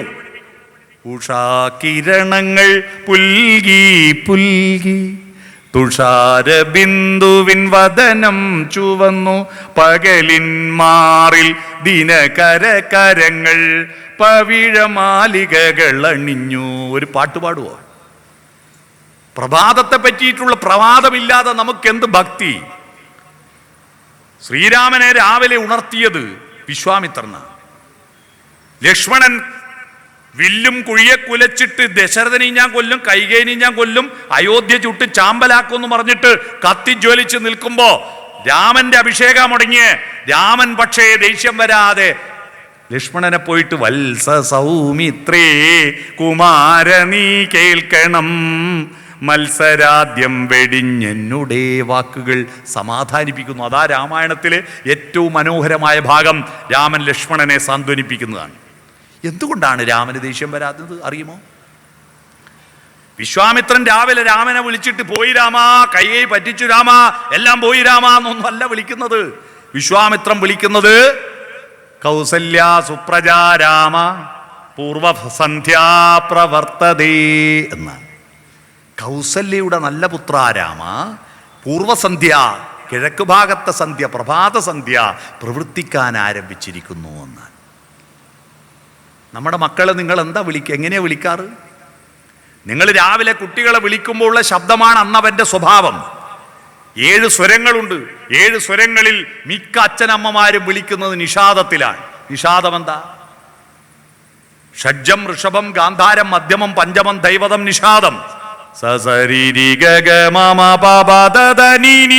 നിഷാദം നീ ഉച്ചസ്ഥായി ശബ്ദം. സ്കൂൾ ബസ് വരേണ്ട സമയമായി, എഴുന്നേറ്റിട്ടില്ല. അട്ടഹാസമാണ്. ആരാ നിഷാദൻ? കാട്ടാളനല്ലേ? മാ നിഷാദ, അരുത് കാട്ടാള.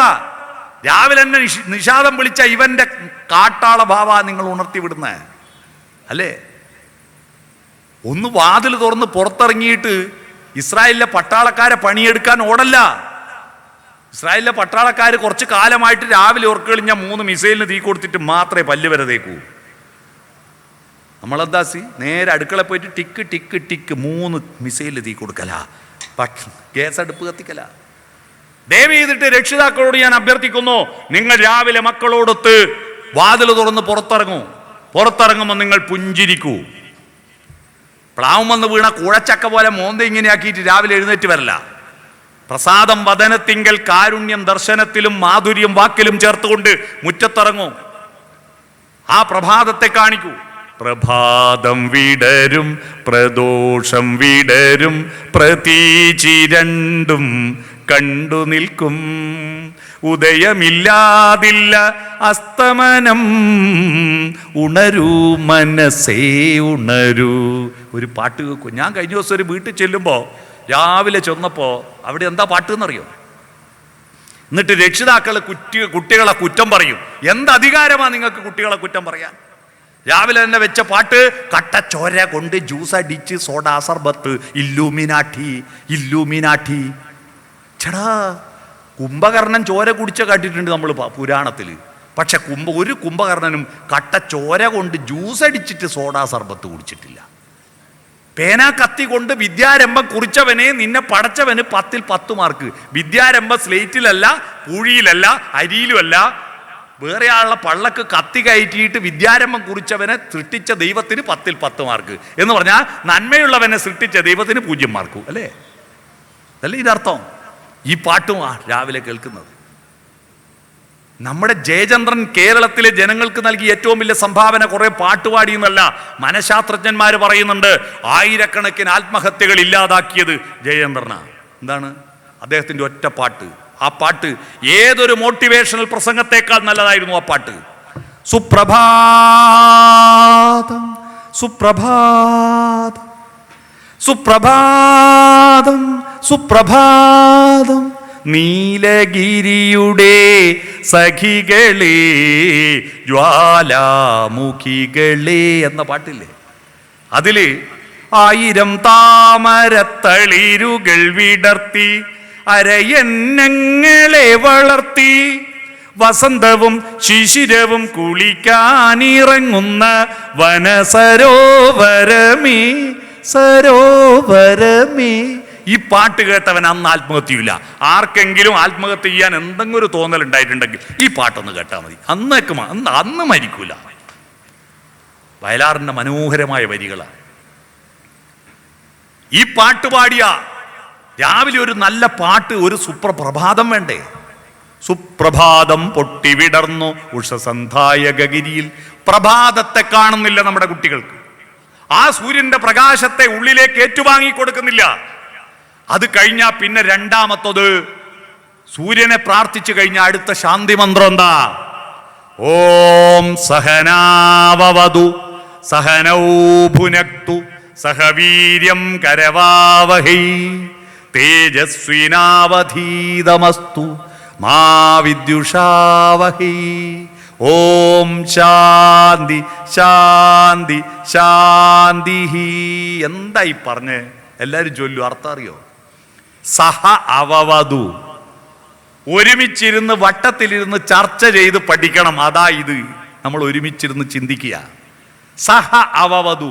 നമ്മളൊന്നും ഒറ്റക്കൊറ്റക്ക് ഒരറിവും ഉണ്ടാക്കിയിട്ടില്ല. എല്ലാ അറിവും മനുഷ്യരും എൻ്റെ ശരിയും, അതാദ്യം ഞാൻ പറഞ്ഞു, എൻ്റെ ശരിയും നിന്റെ ശരിയും ഒരച്ച് കത്തിച്ച് അതിൻ്റെ കന്മഷങ്ങൾ കളഞ്ഞ് നമ്മുടെ ശരിയാകുമ്പോഴാണ് യഥാർത്ഥ ശരിയുണ്ടാവുന്നത്. സഹ അവവധു. അതുപോരാ, സഹനോ ഭുനക്തു. എന്താ ഭുനക്തു? ഞാനൊരു ചോദ്യം ചോദിക്കാം, നിങ്ങളെല്ലാവരും ഉത്തരം പറയണം. നിങ്ങൾക്ക് ഉത്തരം അറിയുന്ന ചോദ്യമേ ഞാൻ ചോദിക്കൂ, പക്ഷെ ഉത്തരം നിങ്ങൾ പറയണം. അതേ എനിക്ക് വ്യവസ്ഥയുള്ളൂ. ഉത്തരം അറിയാം നിങ്ങൾക്ക്, പക്ഷെ നിങ്ങൾ പറയണേ. ഞാൻ ചോദിക്കട്ടെ, പറയൂലേ? അറിയെങ്കിൽ പറയൂലേ? തേനുണ്ടാക്കുന്ന ആരാ? തേനീച്ച. എല്ലാവരും പറഞ്ഞില്ലേ? തെറ്റാണ് ഉത്തരം. തേനീച്ച ഇതുവരെ ഒരു തുള്ളി തേനുണ്ടാക്കിയിട്ടില്ല. തേനുണ്ടാക്കുന്ന ആരാ? പൂക്കളാണ്. പക്ഷെ പൂക്കളിലെ തേനെല്ലാം മണ്ണിലടിഞ്ഞിട്ടും എന്തേ മണ്ണിന് മധുരമില്ല? എല്ലാ പൂവിലെയും തേന് തേനീച്ച കുടിക്കുന്നില്ലല്ലോ. 3 കോടി വർഷമായി പൂക്കൾ ഉണ്ടായിട്ട് ഇത്രയും കോടാനുകോടി വർഷം എത്രയെത്ര കോടി ലിറ്റർ തേനാണ് മണ്ണിലടിയുന്നത്. എന്നിട്ട് എന്താ മണ്ണിന് മധുരമില്ലാത്തത്? സിമ്പിളാണ് ഉത്തരം. ഏതൊരു ഭക്ഷണ സാധനം പോലെയും തേന് 2 ദിവസം കൊണ്ട് കെട്ടുപോകുന്ന സാധന. അതുകൊണ്ടാണ് മണ്ണിന് മധുരമില്ലാത്തത്. അപ്പോൾ നിങ്ങൾക്കിവിടെ മനസ്സിലൊരു ചോദ്യമില്ലേ, നമ്മളെ വീട്ടിലെ തേന് കെട്ടുപോകുന്നില്ലല്ലോ? അതെന്താ കെട്ടുപോകാത്തത്? പൂവിൽ നിന്ന് തേനീച്ച തേനെടുത്ത് അത് അപ്പടി തേൻവലിയിൽ കൊണ്ടുപോയി വെച്ചിരുന്നുവെങ്കിൽ 2 ദിവസം കൊണ്ട് കെട്ടുപോകും. തേനീച്ച അത് ഭുജിക്കുന്നു. കുടിച്ച് ദഹിപ്പിച്ച തേനാണ് തേൻവലിയിൽ കൊണ്ടുപോയി വെക്കുന്നത്. അതുകൊണ്ടാ കുട്ടികൾക്ക് ഗുളിക തേനിൽ ചാലിച്ച് കൊടുക്കാൻ പറയുന്നത്. കുട്ടികൾക്ക് ദഹനശക്തി കുറവായിരിക്കും. തേനിൽ ചാലിച്ചാൽ ദഹിപ്പിക്കണ്ട, നേരിട്ട് ശരീരം ആഗിരണം ചെയ്യും. മനസ്സിലായോ? ദഹിച്ച തേനാണ്. നിങ്ങൾ പഠിച്ചാൽ മാത്രം പോരാ, പാഠപുസ്തകം പഠിച്ചാൽ പോരാ, ആ പഠിച്ചത് ഭുജിക്കണം. നിങ്ങളുടെ തനത് ജ്ഞാനവും നിങ്ങളുടെ വികാരവും നിങ്ങളുടെ ഓർമ്മശക്തിയും ചരിത്രബോധവും നിങ്ങളുടെ ദേശവും നിങ്ങളുടെ കാലവും ചേർത്തിട്ട് നിങ്ങളുടെ സ്വന്തം അറിവാക്കി മാറ്റണം. അതില്ലാത്ത പ്രശ്നം. സ്വന്തമാം ബുദ്ധിയില്ലാത്തോൻ അന്തമന്യേ പഠിക്കലും ശാസ്ത്രാർത്ഥമറിയാ കൈലി കറിസ്വാദ് കണക്കിനെ. സ്വന്തമായ ബുദ്ധിയില്ലാത്തവൻ അറ്റമില്ലാതെ പഠിച്ചിട്ടും ശാസ്ത്രീയമായ അർത്ഥമറിയില്ല. ഏതുപോലെ? തവി കറിസ്വാദ് കണക്കിനെ. തവിയില്ലേ കയ്യില്, സ്പൂണ്. പല കറിയും വിളമ്പുന്ന ഒരു തവിക്കും ഒരു കറീൻ്റെ ടേസ്റ്റ് മനസ്സിലായിട്ടില്ലല്ലോ. കെമിസ്ട്രിയും ഫിസിക്സും ബയോളജിയും മലയാളവും ഇംഗ്ലീഷും സോഷ്യൽ സയൻസും മുക്കുക, ഉത്തര പേപ്പറിൽ വിളമ്പുക. കറീൻ്റെ ടേസ്റ്റ് മനസ്സിലാവണം. സഹനോ ഭുനക്തു ഉണ്ടാവണം. അടുത്ത ചോദ്യം ഞാൻ ചോദിക്കട്ടെ, ഉള്ളവരില്ലാത്തവരോടാണോ ചോദിക്കുക, ഇല്ലാത്തവരുള്ളവരോടാണോ ചോദിക്കുക? ഉള്ളവരോടല്ലേ ചോദിക്കണ്ടേ, ഇല്ലാത്തവരല്ലേ ചോദിക്കണ്ടേ?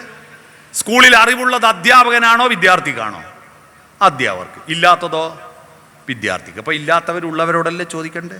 അപ്പം ചോദ്യം ചോദിക്കേണ്ട ആരാ? കുട്ടികളല്ലേ. ഉത്തരം പറയേണ്ട ആരാ? അധ്യാപകരല്ലേ. ഇപ്പം ആരാ ചോദ്യം ചോദിക്കുന്നത്? അധ്യാപകർ. ഉത്തരം പറയുന്ന ആരാ? കുട്ടികൾ. ഏത് ഉത്തരാ കുട്ടികളോട് ചോദിക്കുന്നത്? മാഷ് കൊടുത്തേൽപ്പിച്ച ഉത്തരം.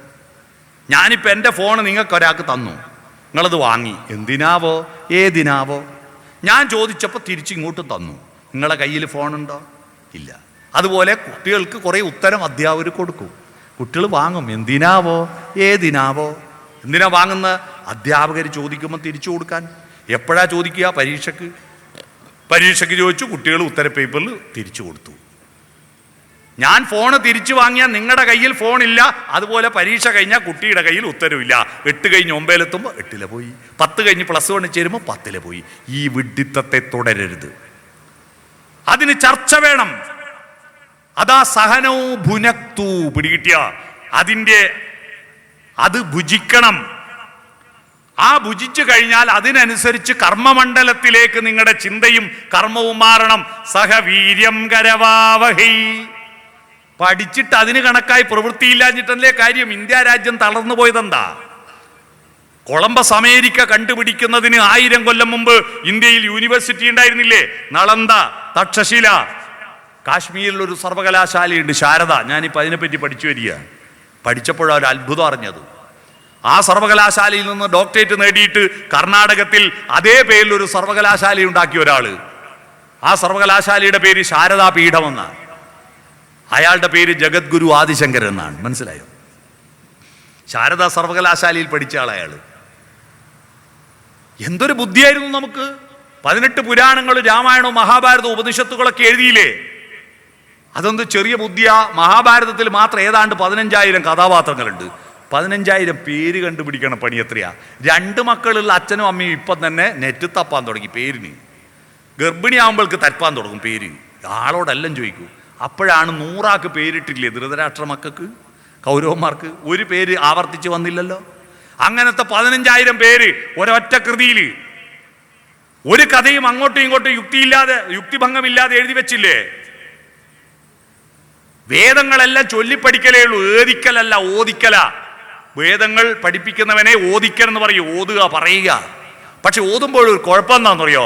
കുറേ പ്രക്ഷിപ്തങ്ങൾ ഉണ്ടാവും, കുറേ ലുപ്തങ്ങളും ഉണ്ടാവും. പ്രക്ഷിപ്തം എന്ന് പറഞ്ഞാൽ ഈ ചൊല്ലുമ്പോൾ ഒന്നും കിട്ടുന്നില്ലേ, ബായ്ക്ക് തോന്നിയ കൂട്ടി പറയൂ. കുറേ മറന്നുപോയാൽ വിട്ടുപോവുകയും ചെയ്യും. അങ്ങനെ വേദങ്ങളുടെ മൂല്യം നശിച്ചുപോയി. വേദങ്ങളുടെ മൂല്യം നശിച്ചുപോയി. ഞാനിങ്ങനെ എൻ്റെ SLC ബാച്ചിൻ്റെ കൂടെ കൊടകിൽ ടൂറ് പോകുമ്പോൾ അന്താക്ഷരി കളിച്ചു.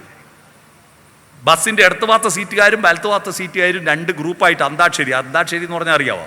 സിനിമാ പാട്ടിൻ്റെ ആദ്യത്തെ വരിയോ അല്ല, അവസാനത്തെ വാക്കിലെ ആദ്യത്തെ അക്ഷരം വെച്ചിട്ട് അടുത്ത TV ചൊല്ലണം. എൻ്റെ ഗ്രൂപ്പിനില്ലേ നാന്ന് തുടങ്ങുന്ന അക്ഷരമാണ് ഇടക്കിടക്ക് ഒരുപാട് വന്നത്. നാ എന്ന് തുടങ്ങുന്ന പാട്ടുകളെല്ലാം ഞങ്ങൾ പാടി. ഇനി നാ വന്ന് നമ്മൾ കണിയും. കാരണം നായിൽ തുടങ്ങുന്നതിന് പാട്ട് ഓർമ്മയില്ല.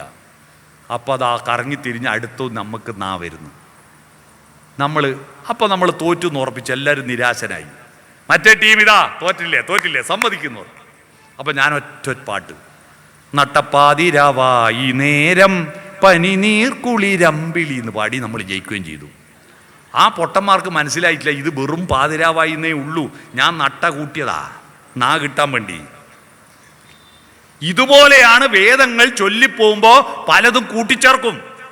ഇതിൻ്റെ മൂല്യം നഷ്ടപ്പെട്ടു പോകുമ്പോൾ ഒരു മുക്കുവ സ്ത്രീയുടെ മകൻ ദ്വീപിൽ ജനിച്ചതുകൊണ്ട് അവന് ദ്വൈപായനൻ, കറുത്തവനായതുകൊണ്ട് കൃഷ്ണദ്വൈപായനൻ. അവൻ ഈ വേദങ്ങളെ മുഴുവൻ കലക്ട് ചെയ്ത് എഡിറ്റ് ചെയ്ത് പബ്ലിഷ് ചെയ്തു, സമ്പാദിച്ച് സംശോധനം നടത്തി, പ്രസാദനം നടത്തി. ഇതിന് 3നും കൂടി ഒറ്റ വാക്കാണ് വ്യസിക്കുക. അങ്ങനെ വേദങ്ങൾ വ്യസിച്ചുകൊണ്ടാണ് അദ്ദേഹത്തിന് വേദവ്യാസൻ എന്ന് പേരിട്ടത്. ചെറിയ ബുദ്ധിയാ? അതല്ല, അവിടെ നിൽക്കട്ടെ. നമ്മൾ ഇംഗ്ലീഷ് മരുന്ന് വന്നിട്ട് 10-250 വർഷമല്ലേ ആയിട്ടുള്ളൂ. മെന്റലിയഫിൻ്റെ പട്ടികയും 104 മൂലകങ്ങളെല്ലാം വന്ന് എക്സ്റേയും സ്കാനിങ് എല്ലാം വന്നതിന് ശേഷമല്ലേ ഇംഗ്ലീഷ് മരുന്ന് വികസിച്ചത്.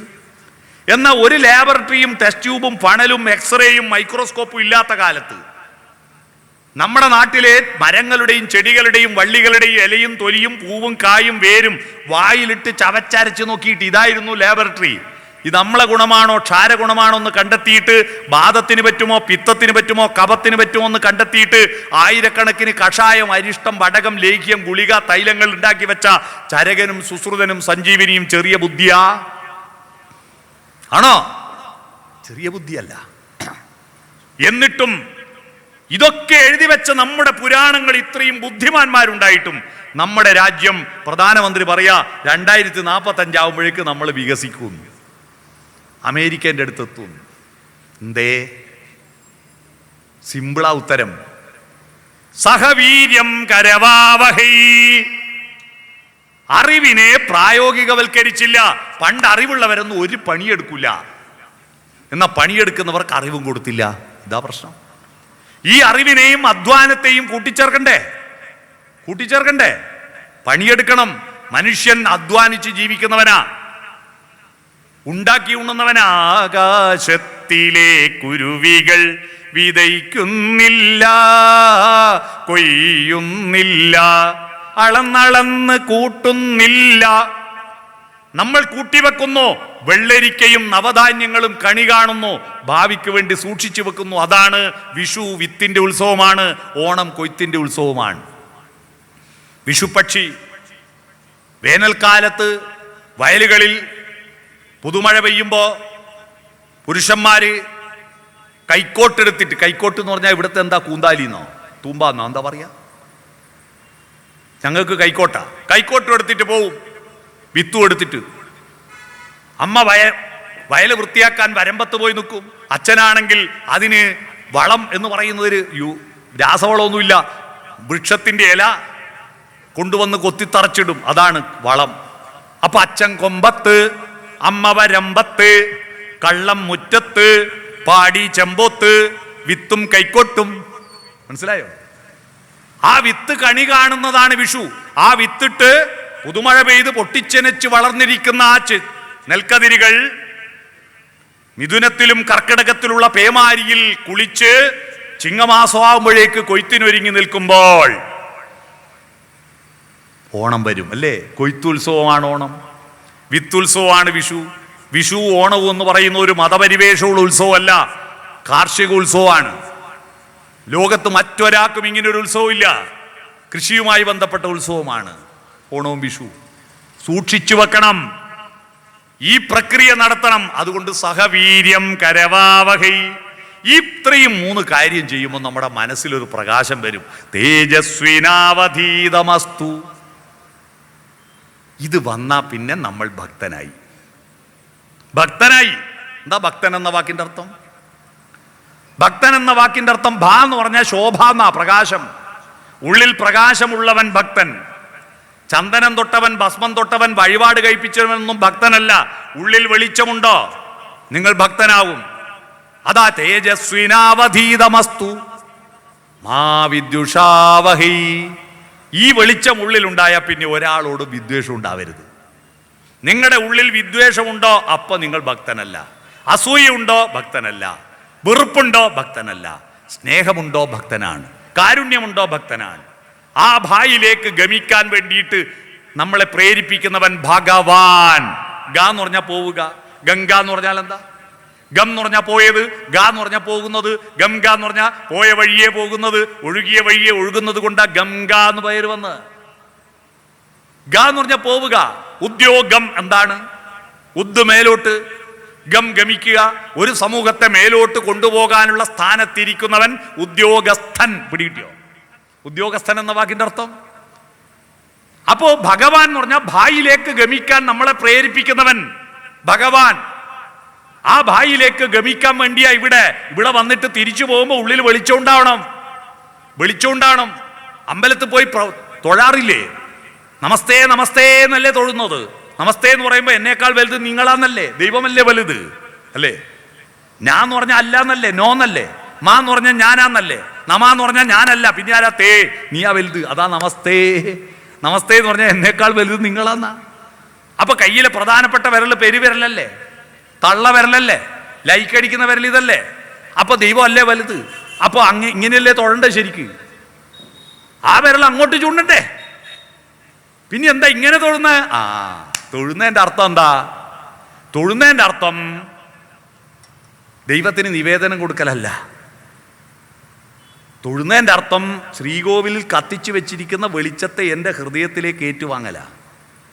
ഹൃദയത്തിൽ മാത്രം, വികാരങ്ങളിൽ മാത്രം പോരല്ലോ വെളിച്ചം, ചിന്തയിലും വേണ്ടേ. അതുകൊണ്ടാണ് ഇവിടുന്ന് ഒരു എക്സ്റ്റൻഷൻ കൊടുക്കുന്നു മേലേക്ക്. അതാ തൊഴുതു കഴിഞ്ഞാൽ മേലേക്കാവിലും താഴേക്കാവിലുള്ള ആൾ ഇവിടെയാ. മനസ്സിലായോ? എന്നിട്ട് പ്രസാദം വാങ്ങുന്നു. പ്രസാദം വാങ്ങിയിട്ട് നെറ്റിയിൽ തൊടുന്നു. അതിലെന്ത് ചേർക്കും? തീർത്ഥക്കുളത്തിലെ മണിക്കിണറിലെ വെള്ളം, തീർത്ഥജലമല്ലേ ചേർത്തിട്ട് ചാന്ത് പോലെയാക്കിയിട്ട് നെറ്റിയിൽ തൊടുക. അതിലെന്താ ചേർക്കേണ്ടതെന്ന് 60 കൊല്ലമായി നിങ്ങൾ കേട്ടിട്ട് നിങ്ങൾ ശ്രദ്ധിച്ചോ? ഇല്ല. എല്ലാ പ്രാർത്ഥനയും ഇതാണ്, കേൾക്കും, ശ്രദ്ധിക്കൂല, അതിൻ്റെ അർത്ഥം അറിയില്ല. നിങ്ങൾ 60 കൊല്ലമായി കേൾക്കുന്നുണ്ട്. എന്ത്? ഈ പ്രസാദത്തിൽ എന്താ ചേർക്കേണ്ടതെന്ന് ഇല്ലേ? ശബരിമലയിൽ തങ്ക സൂര്യോദയം, ഈ സംക്രമപ്പുലരിയിൽ അഭിഷേകം, ഭക്തകോടി തേടിയെത്തും സന്നിധാനത്തിൽ വന്നെത്തുമെൻ്റെ ഹൃദയവും ഉടുക്കും കൊട്ടി എന്ന പാട്ട് കേട്ടിട്ടില്ലേ? അതിൻ്റെ അടുത്ത വരി എന്താ? നെഞ്ചിലെ വെളിച്ചത്തിൻ കതിരെടുത്ത് അതിൽ നിൻ പ്രസാദം ചാലിച്ച് നെറ്റിയിലിട്ട്. നെഞ്ചിലെ വെളിച്ചമാണ് ഇതിൽ ചേർക്കേണ്ടത് എന്ന് പറഞ്ഞാൽ നെറ്റിയിൽ തൊട്ടാൽ എൻ്റെ ചിന്തയിൽ വെളിച്ചമാണ്, ഒരു ദുഷ്ടതയില്ല. ഹൃദയത്തിൽ തൊട്ടാൽ എൻ്റെ വികാരങ്ങളിൽ വെളിച്ചമാണ്, ഒരു ദുഷ്ടവികാരമില്ല. കണ്ഠത്തിൽ തൊട്ടാൽ എൻ്റെ വാക്കുകൾ, വാക്കിന്റെ ഉറവിടം ക് അല്ലേ? ക് എന്ന് പറഞ്ഞാൽ തൊണ്ടയെന്ന് വരുന്ന ഒച്ചയാണല്ലോ ക്. വായിലൂടെ പുറത്തേക്ക് വരുന്ന ക് ആണ് വാക്ക്. പിടികിട്ടിയോ? ആ വാക്കിൽ ഒരു വൃത്തികെട്ട വാക്ക് ഞാൻ പറയൂല. നല്ല വാക്കോതുവാൻ ത്രാണിയുണ്ടാവണം. അതാണ് കണ്ഠത്തിൽ ഇത് തൊട്ടാൽ നല്ലതേ പറയാവൂ. ബാക്കിയുള്ള രണ്ട് കൈയിലോ തേച്ച് ഇവിടെയും ഇവിടെയും തൊട്ടാൽ എൻ്റെ കൈ കൊണ്ട് ചെയ്യുന്ന കർമ്മങ്ങൾ നല്ലതായിരിക്കും, വെളിച്ചമുള്ളതായിരിക്കും. മനസാ വാചാ കർമ്മണ ഞാൻ പ്രകാശമുള്ളവനാണ്. അവനാണ് ഭക്തൻ. പിടികിട്ടിയോ? അവനാണ് ഭക്തൻ. അപ്പൊ ഈ ഉള്ളിൽ വെളിച്ചം നിറക്കാൻ, അത് നിറഞ്ഞാൽ മാ വിദ്യുഷാവഹൈ, ഒരാളോടും വിദ്വേഷം ഉണ്ടാവില്ല. അഥവാ ഇറച്ചി മീനെല്ലാം കൂട്ടുന്ന ശരീരാണ്, നാവിൻ തുമ്പത്ത് ചിലപ്പോൾ വികട സരസ്വതി വരും. ഒരാളെ കണ്ടാൽ എന്തെങ്കിലും കുറ്റം പറയാൻ തോന്നും. നമ്മുടെ വീട്ടിലെ കുറ്റം പറച്ചിലാ പ്രധാനം. നിങ്ങൾ വീട്ടുകാരെല്ലാം ഒത്തുകൂടിയിട്ട് റോഡിലൂടെ അതാരാ പോകുന്ന? ഗോപാലൻകുട്ടി, മഹാവൃത്തികെട്ടവനാട്ടോ. പിന്നെ ആരാ പോകുന്നത്? കുഞ്ഞി കൃഷ്ണൻ, അതിലും പോക്കാ. പഞ്ചായത്ത് മെമ്പർ ഒന്നിനും കൊള്ളൂല്ല. പഞ്ചായത്ത് പ്രസിഡന്റ് മഹാബദ്ധോ, MLA പോക്കാണ്, മന്ത്രിമാരെല്ലാം പോക്കാണ്, മുഖ്യമന്ത്രി പോക്കാണ്, പ്രധാനമന്ത്രി ഭീകരനാണ്, എല്ലാവരും മോശ. ഒരാളെ ഉള്ളൂ ലോകത്ത് നല്ലേ, അതാരാ? ഞാൻ മാത്രം. ഇത് കേട്ട് കേട്ട് കേട്ട് നമ്മുടെ കുട്ടികൾക്കുണ്ടാവുന്ന മനോഭാവം എന്താണെന്നറിയോ? I am okay, you are not okay. ഞാൻ മാത്രം ശരി, നിങ്ങളൊന്നും ശരിയല്ല. ഈ മനോഭാവം വളർത്തിക്കൊണ്ട് ആ കുട്ടികൾ 4219 മരണമുണ്ടാക്കിയത് ഈ കേരളത്തിൽ. വയനാട്ടിലെ ചൂരൽമലയിലും മുണ്ടക്കയിലും ഉരുൾപൊട്ടലിൽ മരിച്ചത് 400. പക്ഷെ 2024 ഈ കേരളത്തിൽ 4219 മരണമുണ്ടാക്കിയ ദുരന്തമുണ്ട്. എന്താ അത്? റോഡപകടങ്ങൾ. റോഡപകടങ്ങളിൽ കഴിഞ്ഞ ഒറ്റ കൊല്ലം കൊണ്ട് റോഡിൽ പൊലിഞ്ഞത് 4219 ജീവനാണ്. എന്തേ? റോഡിന്റെ കുഴപ്പം കൊണ്ടല്ല. പണ്ടത്തെ മാതിരി വണ്ടിക്ക് കുഴപ്പമൊന്നുമില്ല. ബ്രേക്ക് പൊട്ടിയിട്ടോ ടയർ പൊട്ടിയിട്ടോ എക്സീൽ മുറിഞ്ഞിട്ടോ ഗിയർ ബോക്സ് സ്റ്റക്കായിട്ടോ അല്ല. ഓടിക്കുന്ന ഡ്രൈവറുടെ അഹന്ത. I am okay, you are not okay. ഇതെല്ലാം എൻ്റെ തറവാട്ട് മുതലാ. ഈ മനോഭാവം നമ്മുടെ വീട്ടിൽ നിന്ന് വളർത്തുന്നു. നമ്മൾ ഉള്ളിൽ നാവിൻ തുമ്പത്ത് അശ്രീകരം വരും, വികട സരസ്വതി വരും, ഇരുട്ട് വരും. ഇരുട്ടിന് സംസ്കൃതത്തിൽ രാ എന്നാ പറയാ, രാ.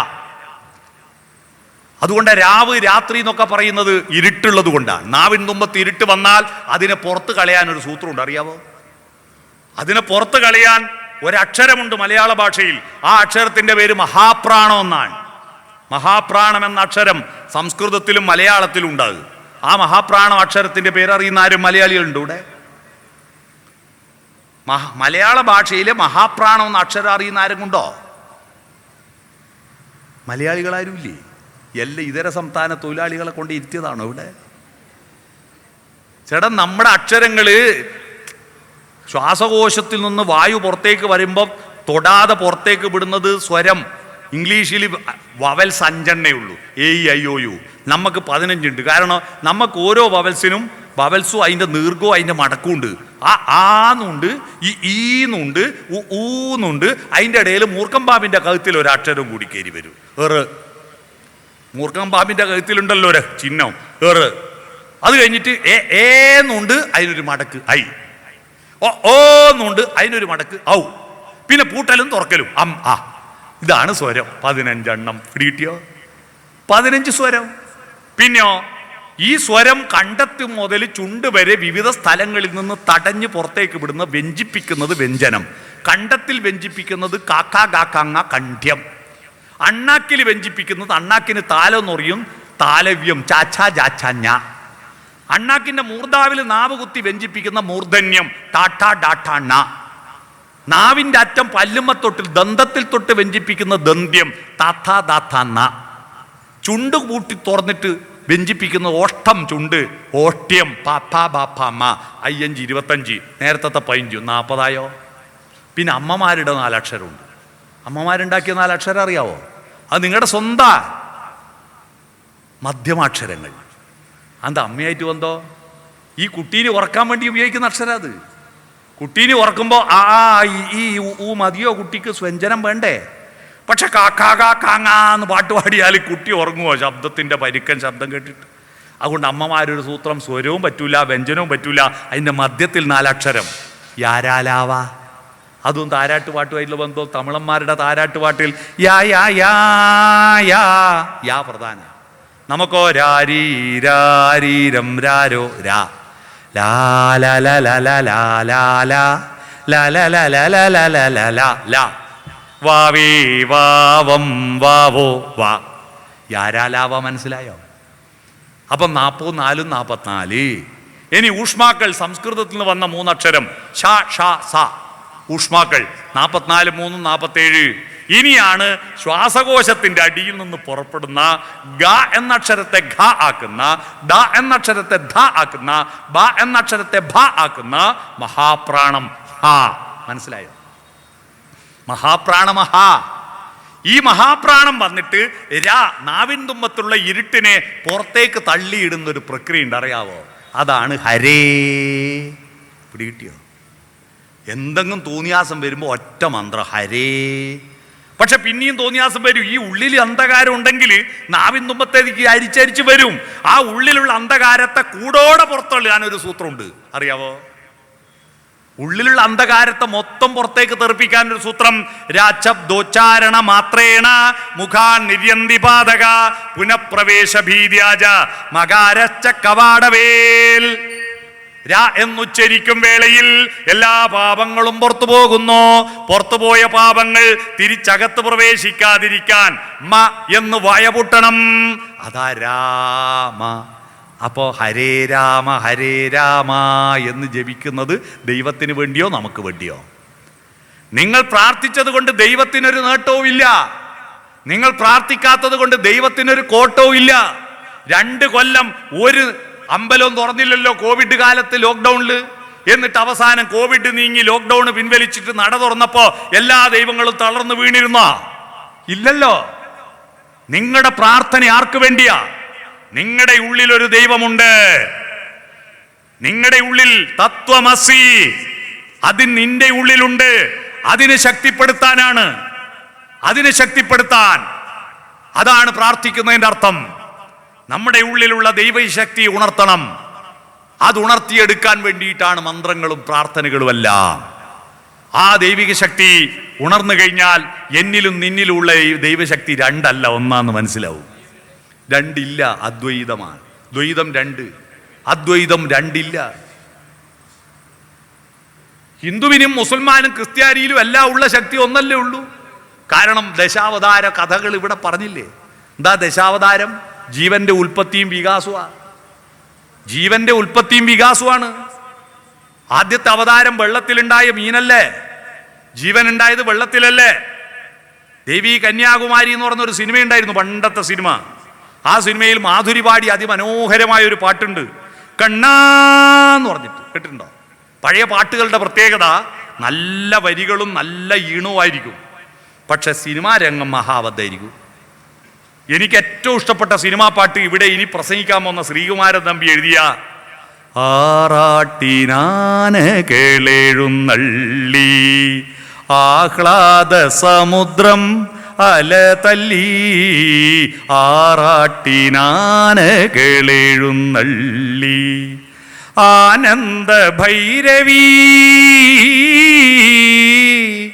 ആനന്ദ ഭൈരവി താളത്തിൽ മേളത്തിൽ അമ്പല തുളസികൾ തുമ്പി ആറാട്ടിനാന കേളെഴുന്നള്ളി.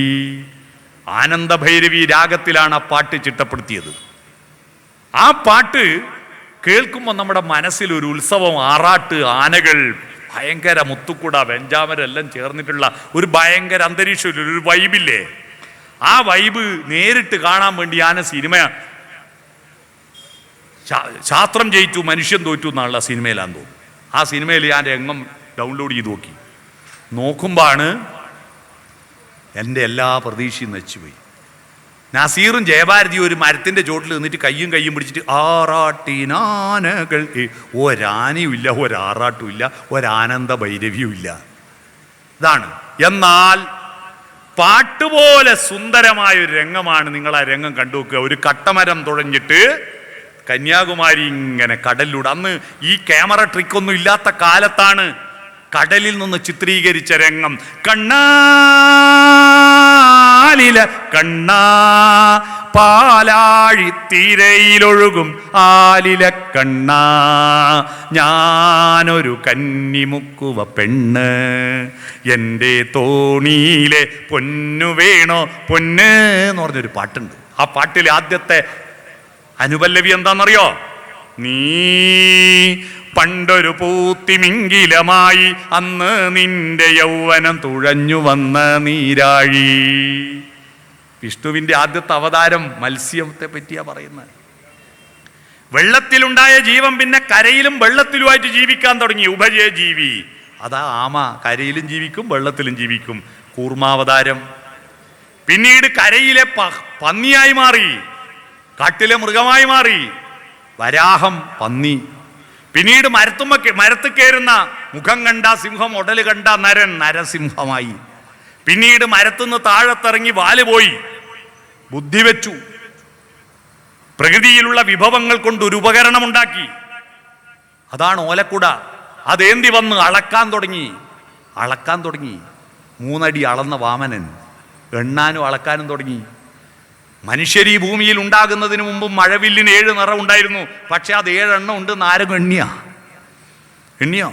ഇല്ല, നമ്മളാ എണ്ണം പഠിച്ചേ. അങ്ങനെ വാമന് ശേഷമാണ് ഭൂമിയുടെ ആഴങ്ങളിൽ നിന്ന് ഇരുമ്പയിര് മുക്കിയെടുത്ത് അത് ഉരുക്കി മൂശയിലൊഴിച്ച് ഇരുമ്പിന്റെ ഒരു പത്തിയും മരത്തിന്റെ ഒരു തള്ളയും ചുമല് വെച്ചിട്ട് ഒരാൾ വന്നു, പരശുരാമൻ. അടുത്ത അവതാരം. ലോഹയുഗത്തിലേക്കുള്ള ആരംഭമാണ് പരശുരാമൻ. ആ പാട്ടിന്റെ അടുത്ത വരി ഓർമ്മയുണ്ടോ നിങ്ങൾക്ക്? നീ പണ്ടൊരു മുനി കുമാരനായി അന്ന് നിന്റെ വെൺമഴു പറന്നു വീണ നീരാഴി. പിടികിട്ടിയോ? പരശുരാമന് ശേഷമാണ് മനുഷ്യന് ധാർമ്മികതയുടെ ഉത്ഭവം ഉണ്ടാകുന്നത്.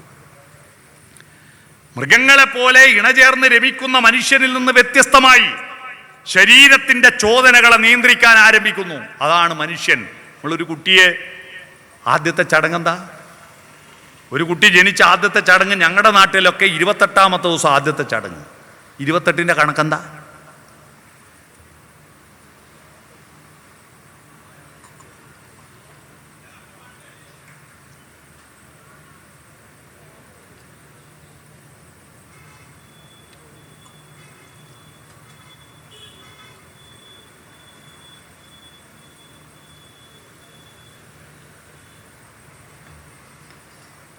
എന്താ 28ന്റെ കണക്ക് അറിയാവോ? മലയാളിക്ക് ഈ പഞ്ചാംഗം ക്രിസ്തുവർഷം 825. നമ്മളെ സ്വന്തം കലണ്ടറിന്റെ പേര് പഞ്ചാംഗം എന്നാ കേട്ടോ.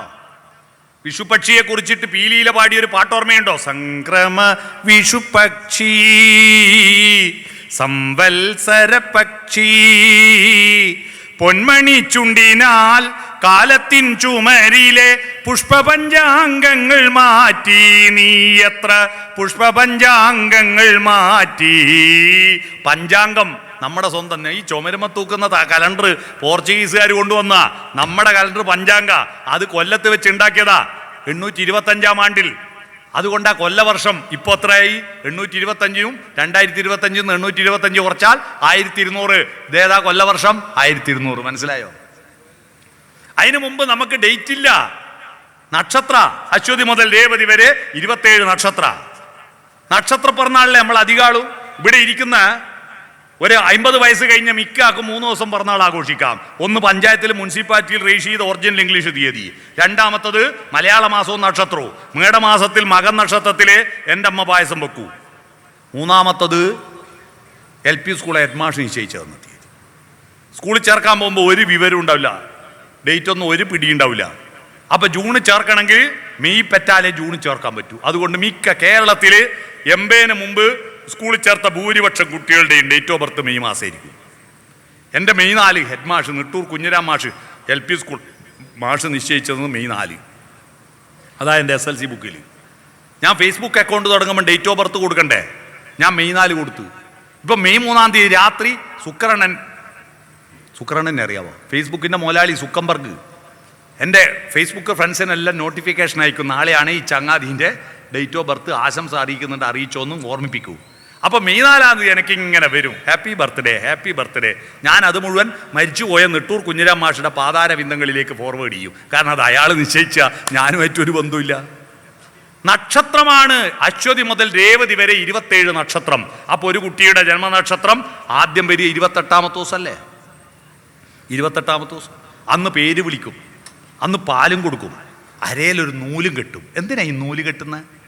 ഞാൻ ഈ അമ്പലത്തിൽ പ്രസംഗിക്കാമെന്ന സ്വാമിമാരോടും ആധ്യാത്മിക പ്രഭാഷകന്മാരോടെല്ലാം ചോദിച്ച് ഈ നൂല് കെട്ടുന്നതിൻ്റെ അർത്ഥം എന്താ?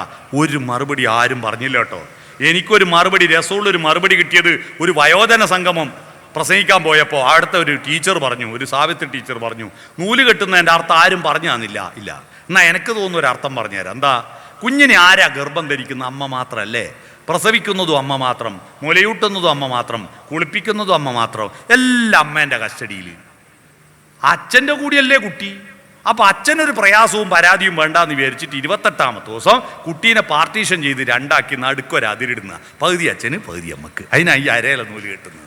ടീച്ചർ പറഞ്ഞു തന്ന മറുപടി കേട്ടോ. ഇങ്ങനെയാണോ? അല്ല. ഈ നൂല് കെട്ടുന്നതിൻ്റെ പിറകിൽ ഒരർത്ഥമുണ്ട്, അറിയണം. നൂല് സംസ്കാരത്തിൻ്റെ പ്രതീകമാ. എന്താ? എൻ്റെ ജീവിതമാകുന്ന നൂല് ഞാൻ പിരിച്ചതാണോ? എൻ്റെ അച്ഛൻ വന്നപ്പാലം നാരായണക്കുറുപ്പ് പിരിച്ചതിൻ്റെ ബാക്കിയാണ് ഞാൻ പിരിച്ച്. ഓരോ അച്ഛൻ എടവന നാരായണ നമ്പ്യാർ പിരിച്ചതിൻ്റെ ബാക്കി എൻ്റെ അച്ഛൻ പിരിച്ച്. ഓരോ അച്ഛൻ തോലമ്പ്ര പൈതൽ നമ്പ്യാർ പിരിച്ചതിൻ്റെ ബാക്കി എൻ്റെ അച്ചാച്ചൻ പിരിച്ച്. ഓരോ അച്ഛൻ കോളാരി കേളപ്പൻ നമ്പ്യാർ പിരിച്ചതിൻ്റെ ബാക്കി എൻ്റെ അച്ചാച്ചൻ്റെ അച്ഛൻ പിരിച്ച്. ഇത്രയാളെ പേരെനിക്കറിയാം, കണ്ടിട്ടില്ല ഞാൻ. പക്ഷെ അച്ചാച്ചനോട് ചോദിച്ചിട്ട് ഓരോ അച്ചാച്ചൻ്റെ അച്ഛമ്മേൻ്റെ എല്ലാ പേര് ഞാൻ എഴുതി വെച്ചിട്ടുണ്ട്. നിങ്ങൾ മരിക്കുന്നതിന് മുമ്പ് എഴുതി വെച്ചോ, പിന്നെ നിങ്ങൾ മരിച്ചാൽ പിന്നെ അവരുടെ പേര് ആര് പറയൂ?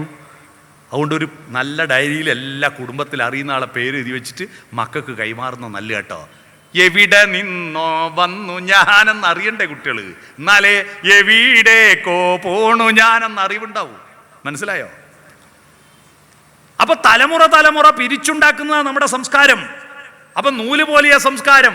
ആ സംസ്കാരത്തിന്റെ നൂല് കൊണ്ട് ശരീരത്തിനെ പിടിച്ചു കെട്ടിയ ശരീരത്തെ കൺട്രോൾ ചെയ്യുന്നു. അന്ന് മുതൽ കുട്ടിയോട് പറയാ, നീ കണ്ടെടുത്ത് പോയി ഉറങ്ങരുത്, കണ്ടെടുത്ത് പോയി തിന്നരുത്, കണ്ടെടുത്ത് പോയി വിസർജിക്കരുത്, കണ്ട ആളോടൊത്ത് ഇണചേരരുത്. ഈ ശരീരത്തെ പിടിച്ചു കെട്ടി ആ ഹാർഡ്വെയറിനെ കൺട്രോൾ ചെയ്ത് സോഫ്റ്റ്വെയറിനെ ഡെവലപ്പ് ചെയ്യുക. ഇതാ രക്ഷകർത്തൃത്വം. ഇത് ചെയ്യാത്ത കൊണ്ട് നമ്മളെ കുട്ടികൾ ലഹരിക്ക് അടിമയാവുന്നത്. നിങ്ങൾ ഇത് ചെയ്യലുണ്ടോ? നിങ്ങളുടെ വീട്ടിൽ ഒരു കവിത ചൊല്ലുവോ? ഒരു കഥ പറയോ? നിങ്ങളുടെ കുട്ടികൾ ലഹരിക്ക് അടിമയാകാൻ സാധ്യതാ ലിസ്റ്റിൽ പെടുമോന്ന്? നിങ്ങളുടെ കുട്ടികൾ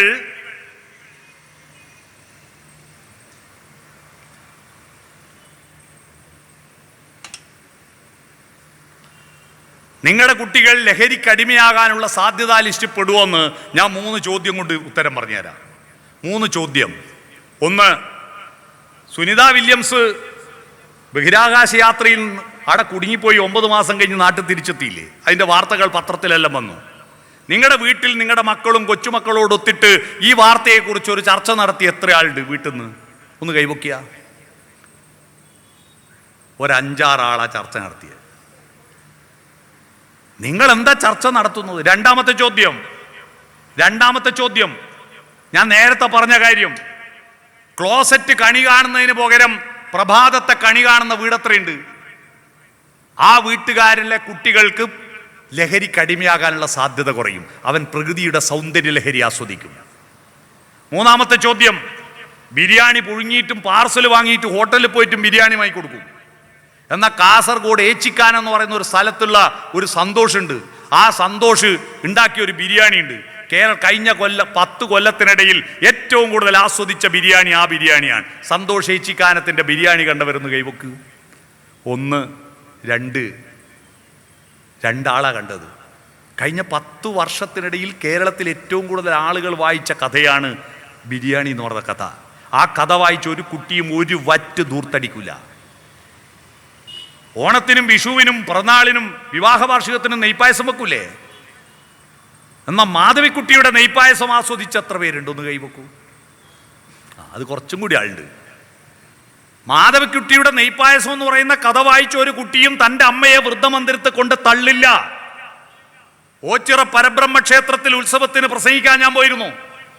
അവിടെ കുറെ അനാഥരായിരിക്കുന്ന വയോജനങ്ങൾ കണ്ടു ഞാൻ.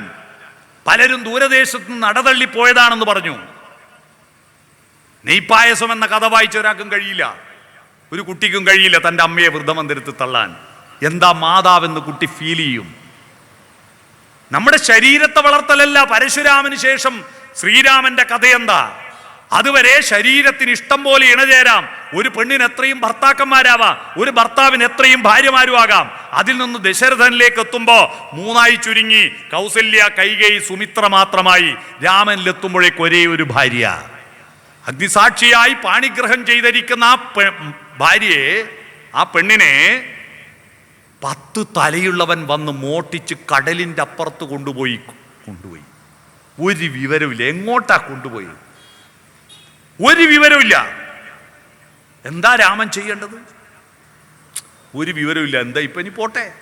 രാമൻ സുന്ദര കളയബരനാണ്, രാജകുമാരനാണ്. ഒന്ന് മാട്രിമോണിയിൽ കൊടുത്ത 100 കണക്കിന് പ്രപ്പോസൽ അന്ന് രാമന് കിട്ടൂല്ലേ? വേറെ നോക്കിയോ? താൻ വിവാഹം കഴിച്ചിരിക്കുന്ന പെണ്ണിനെ കടൽ കടന്നു പോയി 10 തലയുള്ളവനെ കൊന്നിട്ടും തിരിച്ചു കൊണ്ടുവരുമെന്ന് പറയുന്ന വൈവാഹിക ബന്ധത്തിൻ്റെ മൂല്യം. ഇപ്പോൾ ഒന്ന് പറഞ്ഞ് രണ്ടാമത്തേന് ദേഷ്യം വെഞ്ഞ് പോവുക, പിടിച്ചോ ഡൈവോഴ്സ് എന്ന് പറയുന്നതല്ല. വിവാഹമെന്ന് പറയുന്നത് കേവലം 2 ശരീരങ്ങൾ ചേരാൻ ആദ്യ രാത്രിക്ക് വേണ്ടിയിട്ടുള്ള പരിപാടിയല്ല. 2 വികാരങ്ങൾ, 2 സംസ്കാരങ്ങൾ ചേരല. ഹൃദയത്തിന്റെ പ്രതീകമാണ് താലി. ആലിലത്താലിയൊന്നുമല്ല, ഹൃദയമാണ്. 2 ഹൃദയങ്ങളെ കൂട്ടിച്ചേർക്കുകയാ. നമ്മൾ 2 ഹൃദയം പിടിച്ച് ചേർത്താൽ ചത്തുവല്ലോ. അതുകൊണ്ട് ഭർത്താവിന്റെ ഹൃദയം പൊന്നു കൊണ്ടുണ്ടാക്കിയിട്ട് എൻ്റെ പൊന്നു പോലത്തെ ഹൃദയം നിന്റെ പൊന്നു പോലത്തെ ഹൃദയത്തിൽ ചേർത്ത് വെക്കുന്നു. അതാ താലി കെട്ടല്. താലി ഭാര്യയുടെ ഹൃദയത്തിന്റെ നേരെയാ വേണ്ട. ഇതിന്റെ അർത്ഥം അറിയാത്ത പൊട്ടന്മാരാണ് വലിയ മാലയമൊക്കെ കൊണ്ട് താലി കോർക്കുന്നത്, വലിയ മാലയിൽ താലി ഓർക്കുന്നത്. നിർത്താനായോ?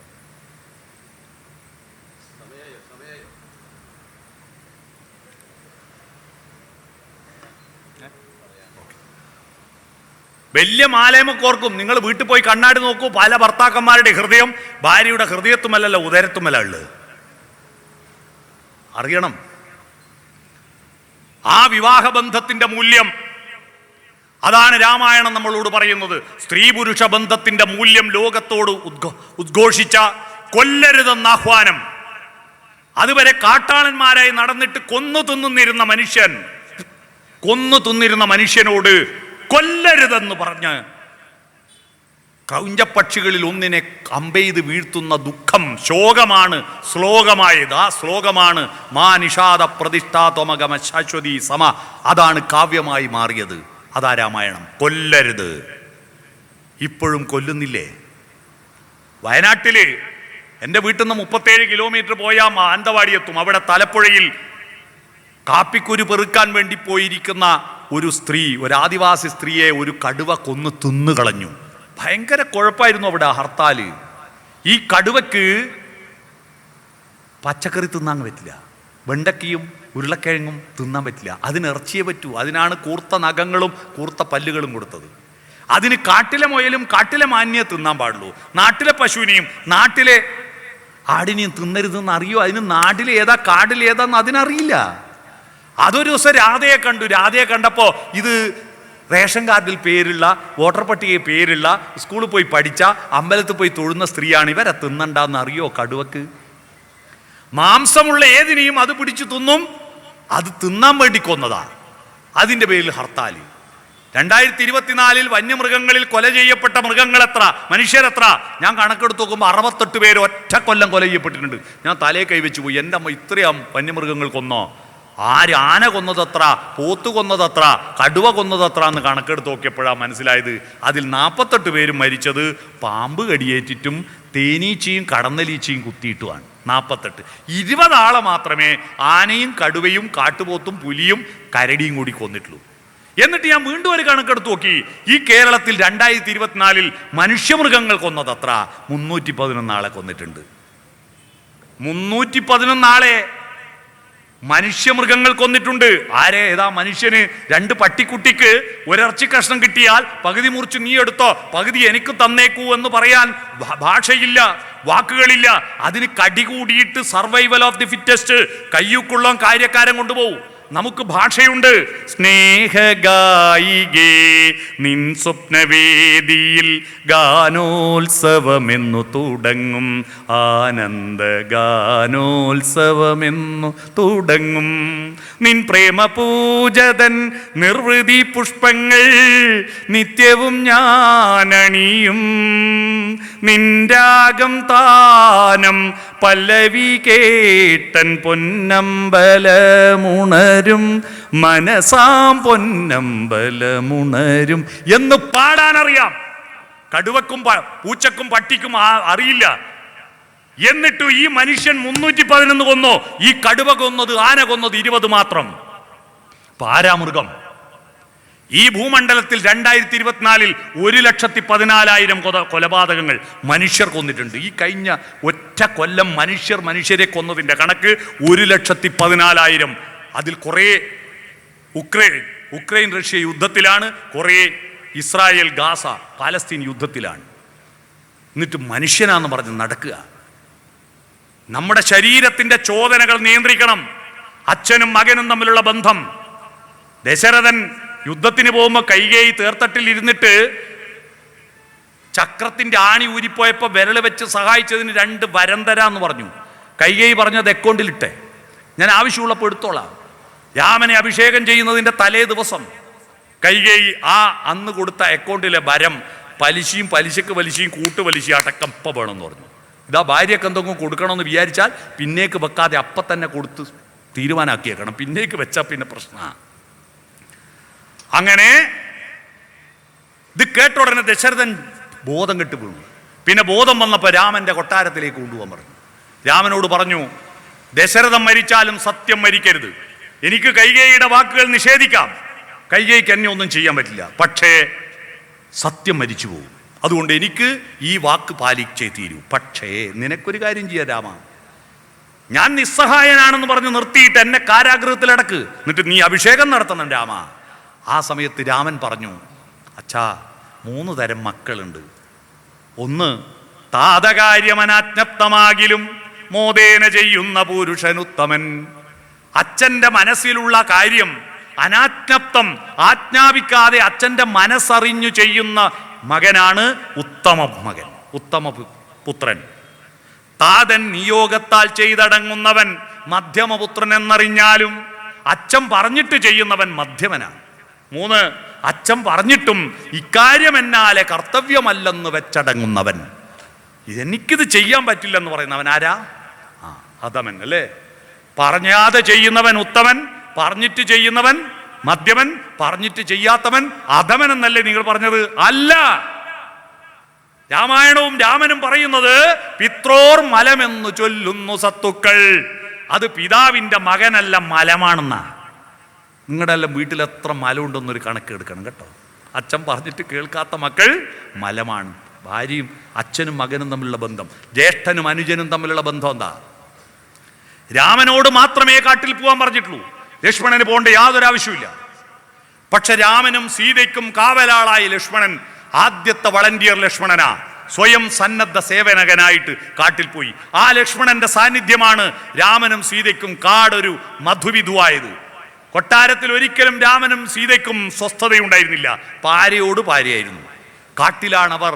കാനനത്തിൽ ശരത്കാലച്ചാരുഭംഗികൾ നോക്കിയും കായും കനികളും പൂവും തളിരും തേടിയോടിയും ഓമൽ ചിത്രാംബരം കാറ്റിൽ പാറിച്ചും ഹന്തസുന്ദരി ഉല്ലസിച്ചാളങ്ങുമണ്ടുമൊരു പൂമ്പാറ്റ പോലവൾ. പാറിപ്പടന്നു നടന്നു പൂമ്പാറ്റ പോലെ. ഈ ലക്ഷ്മണന്റെ സാന്നിധ്യമുള്ളത് കൊണ്ടാണ്. അതാണ് ജ്യേഷ്ഠനും അനുജനും തമ്മിലുള്ള ബന്ധം, അമ്മയും മകനും തമ്മിലുള്ള ബന്ധം.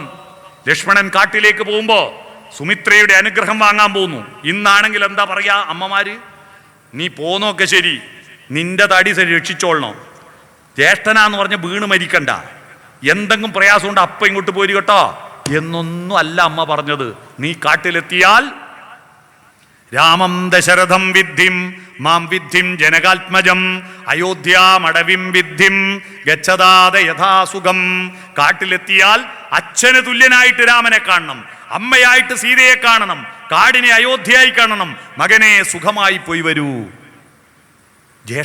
തൻ്റെ ജ്യേഷ്ഠ ഭാര്യ അമ്മയായിട്ട് കണ്ടോ ലക്ഷ്മണൻ? സീതയെ മോഷ്ടിച്ചു കൊണ്ടുപോയി രാവണൻ. പോകുമ്പോൾ ആകാശത്തു നിന്ന് തൻ്റെ കയ്യിലുണ്ടായിരുന്ന ആഭരണങ്ങൾ സീത ഒരു ഉത്തരീയത്തിൽ ചുരുട്ടിയിട്ട് കുരങ്ങന്മാരുടെ ഇടയിൽ ഇട്ട് കൊടുക്കുന്നുണ്ട്. ഈ ആഭരണങ്ങൾ കൊട്ടാരത്തുനിന്ന് സീത കൊണ്ടുപോയതല്ല. രാമായണത്തിൽ ഒരു ഉജ്ജ്വല മുഹൂർത്തമുണ്ട്. വൈലോപ്പള്ളി ശ്രീധരമേനോൻ പറഞ്ഞ ഉജ്ജ്വല മുഹൂർത്തം.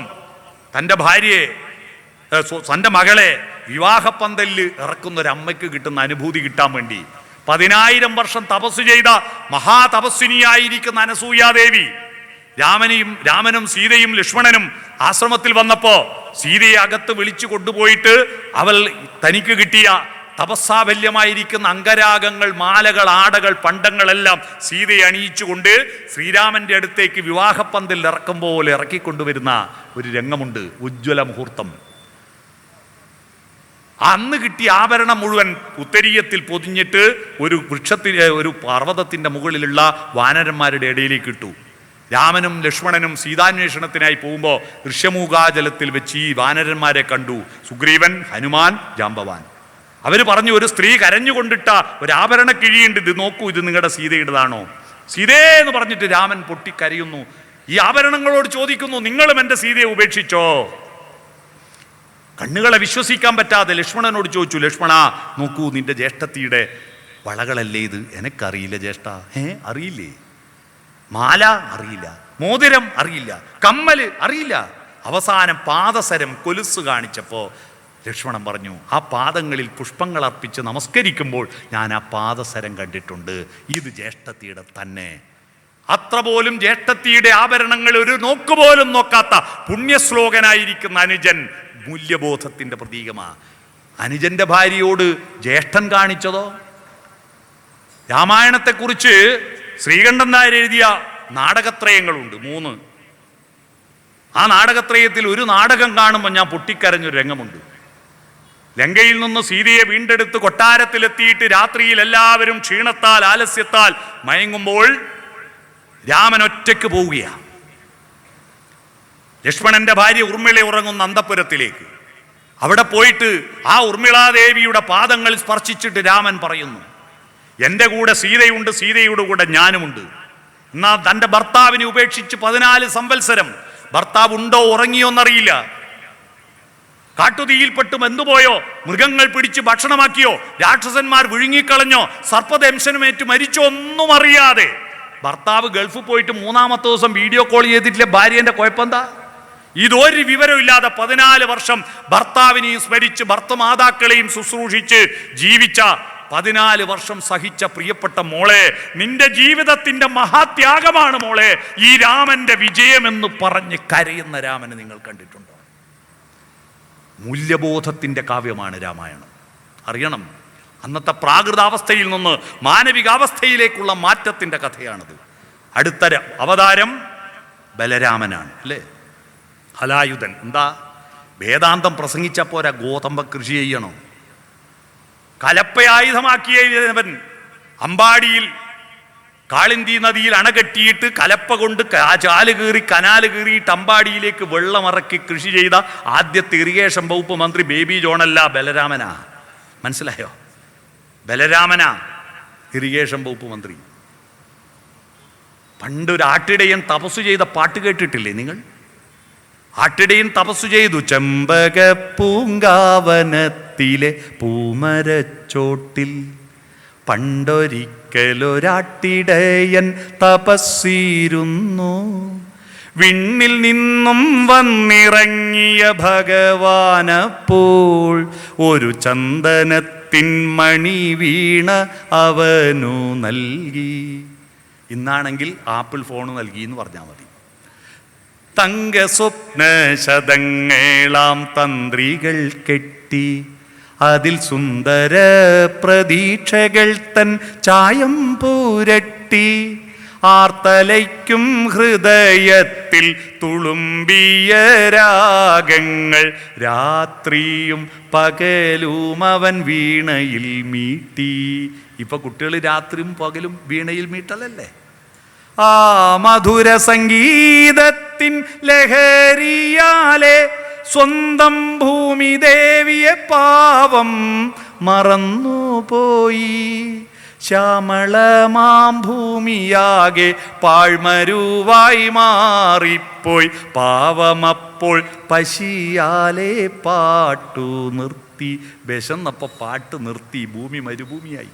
കാത്തു നിൽക്കും വയലിൽ തൻ കലപ്പയൂന്നി സ്വന്തം വേർപ്പു കൊണ്ടു വിതയ്ക്കുവാൻ അവനിറങ്ങി. എന്നുമെന്നും സമൃദ്ധീതൻ പൊന്മണികൾ വിളയിക്കാൻ മന്നിതിൻ്റെ മകനായിട്ടവനിറങ്ങി. പണിയെടുക്കണം. കുട്ടികളോട് പറയണം, കമ്പ്യൂട്ടറിൻ്റെ മുമ്പ് പോയിരുന്നിട്ട് www.com എന്ന് അടിച്ചാൽ മസാല ദോശ ഡൗൺലോഡ് ആവില്ല. തിന്നണ്ടേ? തിന്നണം. ആർട്ടിഫിഷ്യൽ ഇന്റലിജൻസ് കൊണ്ട് ചോറുണ്ടാക്കാൻ പറ്റില്ല. അതിന് മണ്ണിൽ പണിയെടുക്കണം. അതാണ് ബലരാമന്റെ സന്ദേശം. അടുത്തത് സൗന്ദര്യബോധത്തിന്റെ ശ്രീകൃഷ്ണൻ. കാട്ടിലെ പാഴ്മുളം തണ്ടിൽ നിന്നും പാട്ടിൻ്റെ പാലളി. ആർദ്രതയില്ലെങ്കിൽ മനുഷ്യൻ എന്തിനു കൊള്ളും? ഈ ആർദ്രതയില്ലായ്മയാണ് ജീവിതത്തിന്റെ ലഹരി. എന്താണെന്നറിയാതെ ഭക്ഷണത്തിന്റെ ലഹരി മാത്രം അറിയുന്ന കുട്ടികൾ. ഭക്ഷണത്തിന് വിശപ്പുണ്ടെങ്കിലേ ഭക്ഷണത്തിന് ടേസ്റ്റ് ഉണ്ടാവും. ഇപ്പൊ വിശപ്പില്ലല്ലോ. പണ്ട് LP സ്കൂളിൽ പഠിക്കുമ്പോൾ തിന്ന ഉപ്പുമാവിന്റെ ടേസ്റ്റ് ഇതുവരെ ഒരു ഉപ്പുമാവിനും കിട്ടിയിട്ടില്ല. കാരണം അന്ന് വിശപ്പുണ്ടായിരുന്നു. ഇന്ന് കുട്ടികൾ പുതിയ പുതിയ ഹോട്ടലുകൾ, പുതിയ പുതിയ തട്ടുകടകൾ തേടി ഓടുകയാ. കാരണം ഭക്ഷണത്തിന്റെ ടേസ്റ്റ് അന്വേഷിച്ചിട്ട്. പക്ഷേ എളുപ്പവഴിയിൽ ക്രിയ ചെയ്യാൻ നോക്കുക. പണ്ട് സ്കൂളിൽ പഠിക്കുമ്പോൾ ഒരു കണക്കുണ്ടായിരുന്നു, എളുപ്പവഴിയിൽ ക്രിയ ചെയ്യുക. ഒരുത്ത കോപ്പി അടിക്കുമ്പോൾ മാഷ് പിടിച്ചപ്പോൾ മാഷോട് പറഞ്ഞു, ഇതാ ഏറ്റവും എളുപ്പവഴി. അതുപോലെ ഈ ശരീരത്തിനെ തൃപ്തിപ്പെടുത്താൻ മസാലകളും ഭക്ഷണങ്ങളും ഇറച്ചിയും മീനൊന്നും പോരാ. ശരീരത്തെ തൃപ്തിപ്പെടുത്താൻ എളുപ്പവഴി പദാർത്ഥമാണ് ശരീരം. പദാർത്ഥത്തെ തൃപ്തിപ്പെടുത്താൻ ന ഭുജ്യതേ വ്യാകരണം ക്ഷുത്താതുരേ പിപാസിതോ കാവ്യരസോനാ പീയതേ. വിശക്കുന്നവന് വ്യാകരണം വിശപ്പ് മാറ്റുന്നില്ല, ദാഹിക്കുന്നവന് കാവ്യരസം ദാഹം മാറ്റുന്നില്ല. അപ്പോ ശരീരം പദാർത്ഥമാണ്. പദാർത്ഥത്തെ തൃപ്തിപ്പെടുത്താൻ പദാർത്ഥത്തിന്റെ 3 അവസ്ഥകൾ തേടുന്നു. എന്താ പദാർത്ഥത്തിന്റെ 3 അവസ്ഥ? ഖരം, ദ്രാവകം, ബാധകം. ഖരം MDMA, ദ്രാവകം മദ്യം, ബാധകം പുക, കഞ്ചാവിന്റെ പിടികിട്ടിയ. എന്താ കുട്ടികൾ ലഹരിക്കടിമയാവുന്നത്? പുഷ്പങ്ങൾ കോർത്ത് തുളസിക്കതിർ നുള്ളിയെടുത്ത് കണ്ണൻ ഒരു പൂജയ്ക്കായി പൊട്ടാത്ത നൂലിൽ കെട്ടാനാ നമ്മൾ മനുഷ്യരുണ്ടായേ. മനുഷ്യരുണ്ടാകുന്നതിന് മുമ്പ് ഒരാളും മഞ്ഞിൽ വിരിഞ്ഞ പൂവേ എന്ന് പാടാനുണ്ടായിരുന്നില്ല. അതുകൊണ്ട് ആർദ്രതയുണ്ടാവണം. പുഴയിൽ മാലിന്യം കലർത്തുന്ന കാളിയെതിരെ സമരം ചെയ്തു കൃഷ്ണൻ, അല്ലേ? ആ കൃഷ്ണഭക്തന്മാർ ഒരാളും ഒരു കുപ്പിയോ ഒരു പ്ലാസ്റ്റിക് സഞ്ചിയോ തോട്ടിലോ പുഴയിലോ വലിച്ചെറിഞ്ഞിട്ടുണ്ടെങ്കിൽ നിങ്ങൾ കൃഷ്ണഭക്തനല്ല, കംസഭക്തനാണെന്ന് മനസ്സിലായിക്കൊള്ളുക. കംസഭക്തനാണ്. കരുണം, വീര്യം, ശൃംഗാരം, ബീഭത്സം, അത്ഭുതം, ഹാസം, ശാന്തം, ഭയാനകം 9 രസമുണ്ട്. രസരാജനാണ് ശൃംഗാരം. ശൃംഗാരത്തിന് 16,000 ഭാവമുണ്ട്. 16,000 ശൃംഗാരവും ബാക്കി 8 രസവും. 16,008 രസങ്ങൾ കൊണ്ട് രസലീല. അതാ രാസലീല. രാസലീലയാടിയവൻ. സംഗീതം, നൃത്തം, പ്രകൃതി സ്നേഹം. അമ്പാടിയിൽ മഴ പെയ്യുന്നത് ഗോവർദ്ധനമുള്ളത് കൊണ്ടാണ്. കേരളത്തിൽ മഴ പെയ്യുന്നത് പശ്ചിമഘട്ടമുള്ളത് കൊണ്ടാണെന്ന് മാധവ് ഗാഡ്ഗിൽ പറഞ്ഞില്ലേ? അത് തന്നെയല്ലേ കൃഷ്ണൻ പറഞ്ഞത്? പൂജ കൊടുക്കേണ്ടത് ഗോവർദ്ധനത്തിനാണെന്ന്. അപ്പോ കാലാവസ്ഥയുടെ ശാസ്ത്രീയമായ നിരീക്ഷണം ആദ്യം അവതരിപ്പിച്ച കൃഷ്ണനല്ലേ? ആർദ്രതയുടെയും തത്വശാസ്ത്രം അർജുനന് ഉപദേശിച്ച ഭഗവത്ഗീത. സത്യാന്വേഷണത്തിന്റെ തത്വശാസ്ത്രവും സൗന്ദര്യബോധവും കൃഷ്ണനുണ്ട്. നന്മയുടെ ബോധം രാമനുണ്ട്. സത്യവും നന്മയും സൗന്ദര്യവും ചേർന്നതാണ് മനുഷ്യന്റെ ഭക്തി. സത്യവും നന്മക്ക് ശിവം എന്ന് പറയും. സൗന്ദര്യവും പൊൽത്തിങ്കൽക്കല പൊട്ടുതൊട്ട ഹിമവൽ ശൈലാഗ്രശൃംഗത്തിൽ വെൺകൊറ്റ പൂങ്കുട പോൽ വിടർന്ന വിമലാകാശാന്തരംഗങ്ങളിൽ നൃത്തധൂർജടി ഹസ്തമാർന്ന തുടിതൻ ഉത്താളടും രവം തത്വത്തിൻ പൊരുളാലപിപ്പു മധുരം സത്യം ശിവം സുന്ദരം. ഈ അടിത്തറയിൽ വേണം നമ്മുടെ ഭക്തി പടുത്തുയർത്താൻ. സത്യാന്വേഷണം തുടർന്നില്ല, അതാ നമ്മുടെ രാജ്യം തകർന്നത്. നന്മയും സൗന്ദര്യബോധവും കൂട്ടിച്ചേർത്തുകൊണ്ട് ഈ 3 അടിത്തറ, ഈ അസ്ഥിവാരത്തിൽ പടുത്തുയർന്ന ഭക്തി ഉണ്ടാവണം. ആ ഭക്തിയായിരിക്കണം. ഈ മഹാസത്രത്ത് കഴിഞ്ഞ് തിരിച്ചു പോകുമ്പോൾ ഒരു ചിരാത് ഇവിടെ കൊളുത്തി വെക്കൂ. ഒരു ചിരാത് ഇവിടെ കൊളുത്തി വെക്കൂ, ആന്തരികമായ വെളിച്ചമുണ്ടാകൂ. ധിയോയോന പ്രചോദയാത് എന്ന മന്ത്രത്തോടെ തിരിച്ചു പോകാൻ നിങ്ങൾക്ക് കഴിയണം. അപ്പോഴാണ് നമ്മുടെ ക്ഷേത്രങ്ങളും ഉത്സവങ്ങളും എല്ലാം വളരുമ്പോൾ മാനവികതയും സ്നേഹവും വളരണം. അല്ലാതെ ദുഷ്ടലാക്കുകൾ വളരാനല്ല. ഇത്രയും അമ്പലം ഉണ്ടാക്കി വെച്ച് ഇത്രയും കാശും ഇത്രയും സമയവും ഇത്രയും അധ്വാനവും ചെലവഴിച്ചിട്ട് ഓപ്പറേഷൻ എല്ലാം വിജയിക്കുന്നുണ്ട്, പക്ഷെ രോഗി മരിച്ചു പോകുന്നു എന്ന് പറഞ്ഞിട്ട് കാര്യമുണ്ടോ? ഇത്രയും കഷ്ടപ്പെട്ടിട്ടും നമ്മുടെ നാട്ടിലെ കുട്ടികൾക്ക് നന്മയിൽ കൊണ്ടുപോകാൻ നമുക്ക് കഴിയുന്നില്ലെങ്കിൽ എവിടെയോ നമുക്കൊരബദ്ധം പറ്റിയിട്ടുണ്ട്. ആ അബദ്ധം ദർശനത്തിൻ്റെ അടിത്തറയിൽ നമ്മുടെ ഭക്തി വളർത്തിയെടുക്കണം. സൗന്ദര്യബോധത്തിൻ്റെ, മാനവിക ബോധത്തിൻ്റെ അടിത്തറയിൽ ഭക്തി വളർത്തിയെടുക്കാൻ നിങ്ങൾ എല്ലാവരും പരിശ്രമിക്കണം. അതിനു വേണ്ടിയിട്ടാണ് ഞാൻ ഇത്ര ദൂരത്ത് നിന്ന് വിഷു സംക്രമം, നിങ്ങൾക്ക് വലിയതല്ല വിഷു, നമുക്ക് ഭയങ്കര ഉത്സവമാണ്, അതിൻ്റെ ഇടയിലും ഇവിടെ വന്നത് ഇങ്ങനെ ഒരു കാര്യം നിങ്ങളോട് അഭ്യർത്ഥിക്കാൻ വേണ്ടി മാത്രമാണ്. ഇങ്ങനെ ഒരു അഭ്യർത്ഥന നടത്താൻ എന്നെ ഇവിടെ ക്ഷണിച്ചു വരുത്തിയ നാരായണസ്വാമി അടക്കമുള്ള ഇതിൻ്റെ സംഘാടകരോടും 2 മണിക്കൂർ നേരമായിട്ട്, സാധാരണ 3/4 മണിക്കൂറിൻ്റെ അപ്പുറം ക്ലാസ്സിലെ കുട്ടികൾ പോലും ഇരിക്കൂല, 2 മണിക്കൂറിലധികമായിട്ട് ഒരാൾ പോലും ഉറങ്ങാതെ എഴുന്നേറ്റ് പോകാതെ എന്നെ കേട്ടിരുന്നതിന് ഈ വലിയ ജനക്കൂട്ടത്തിൻ്റെ മുന്നിൽ ഞാൻ ശിരസ്സ് നമിച്ചുകൊണ്ട് ഞാൻ എൻ്റെ ഭാഷണം ചുരുക്കുന്നു. നമസ്കാരം.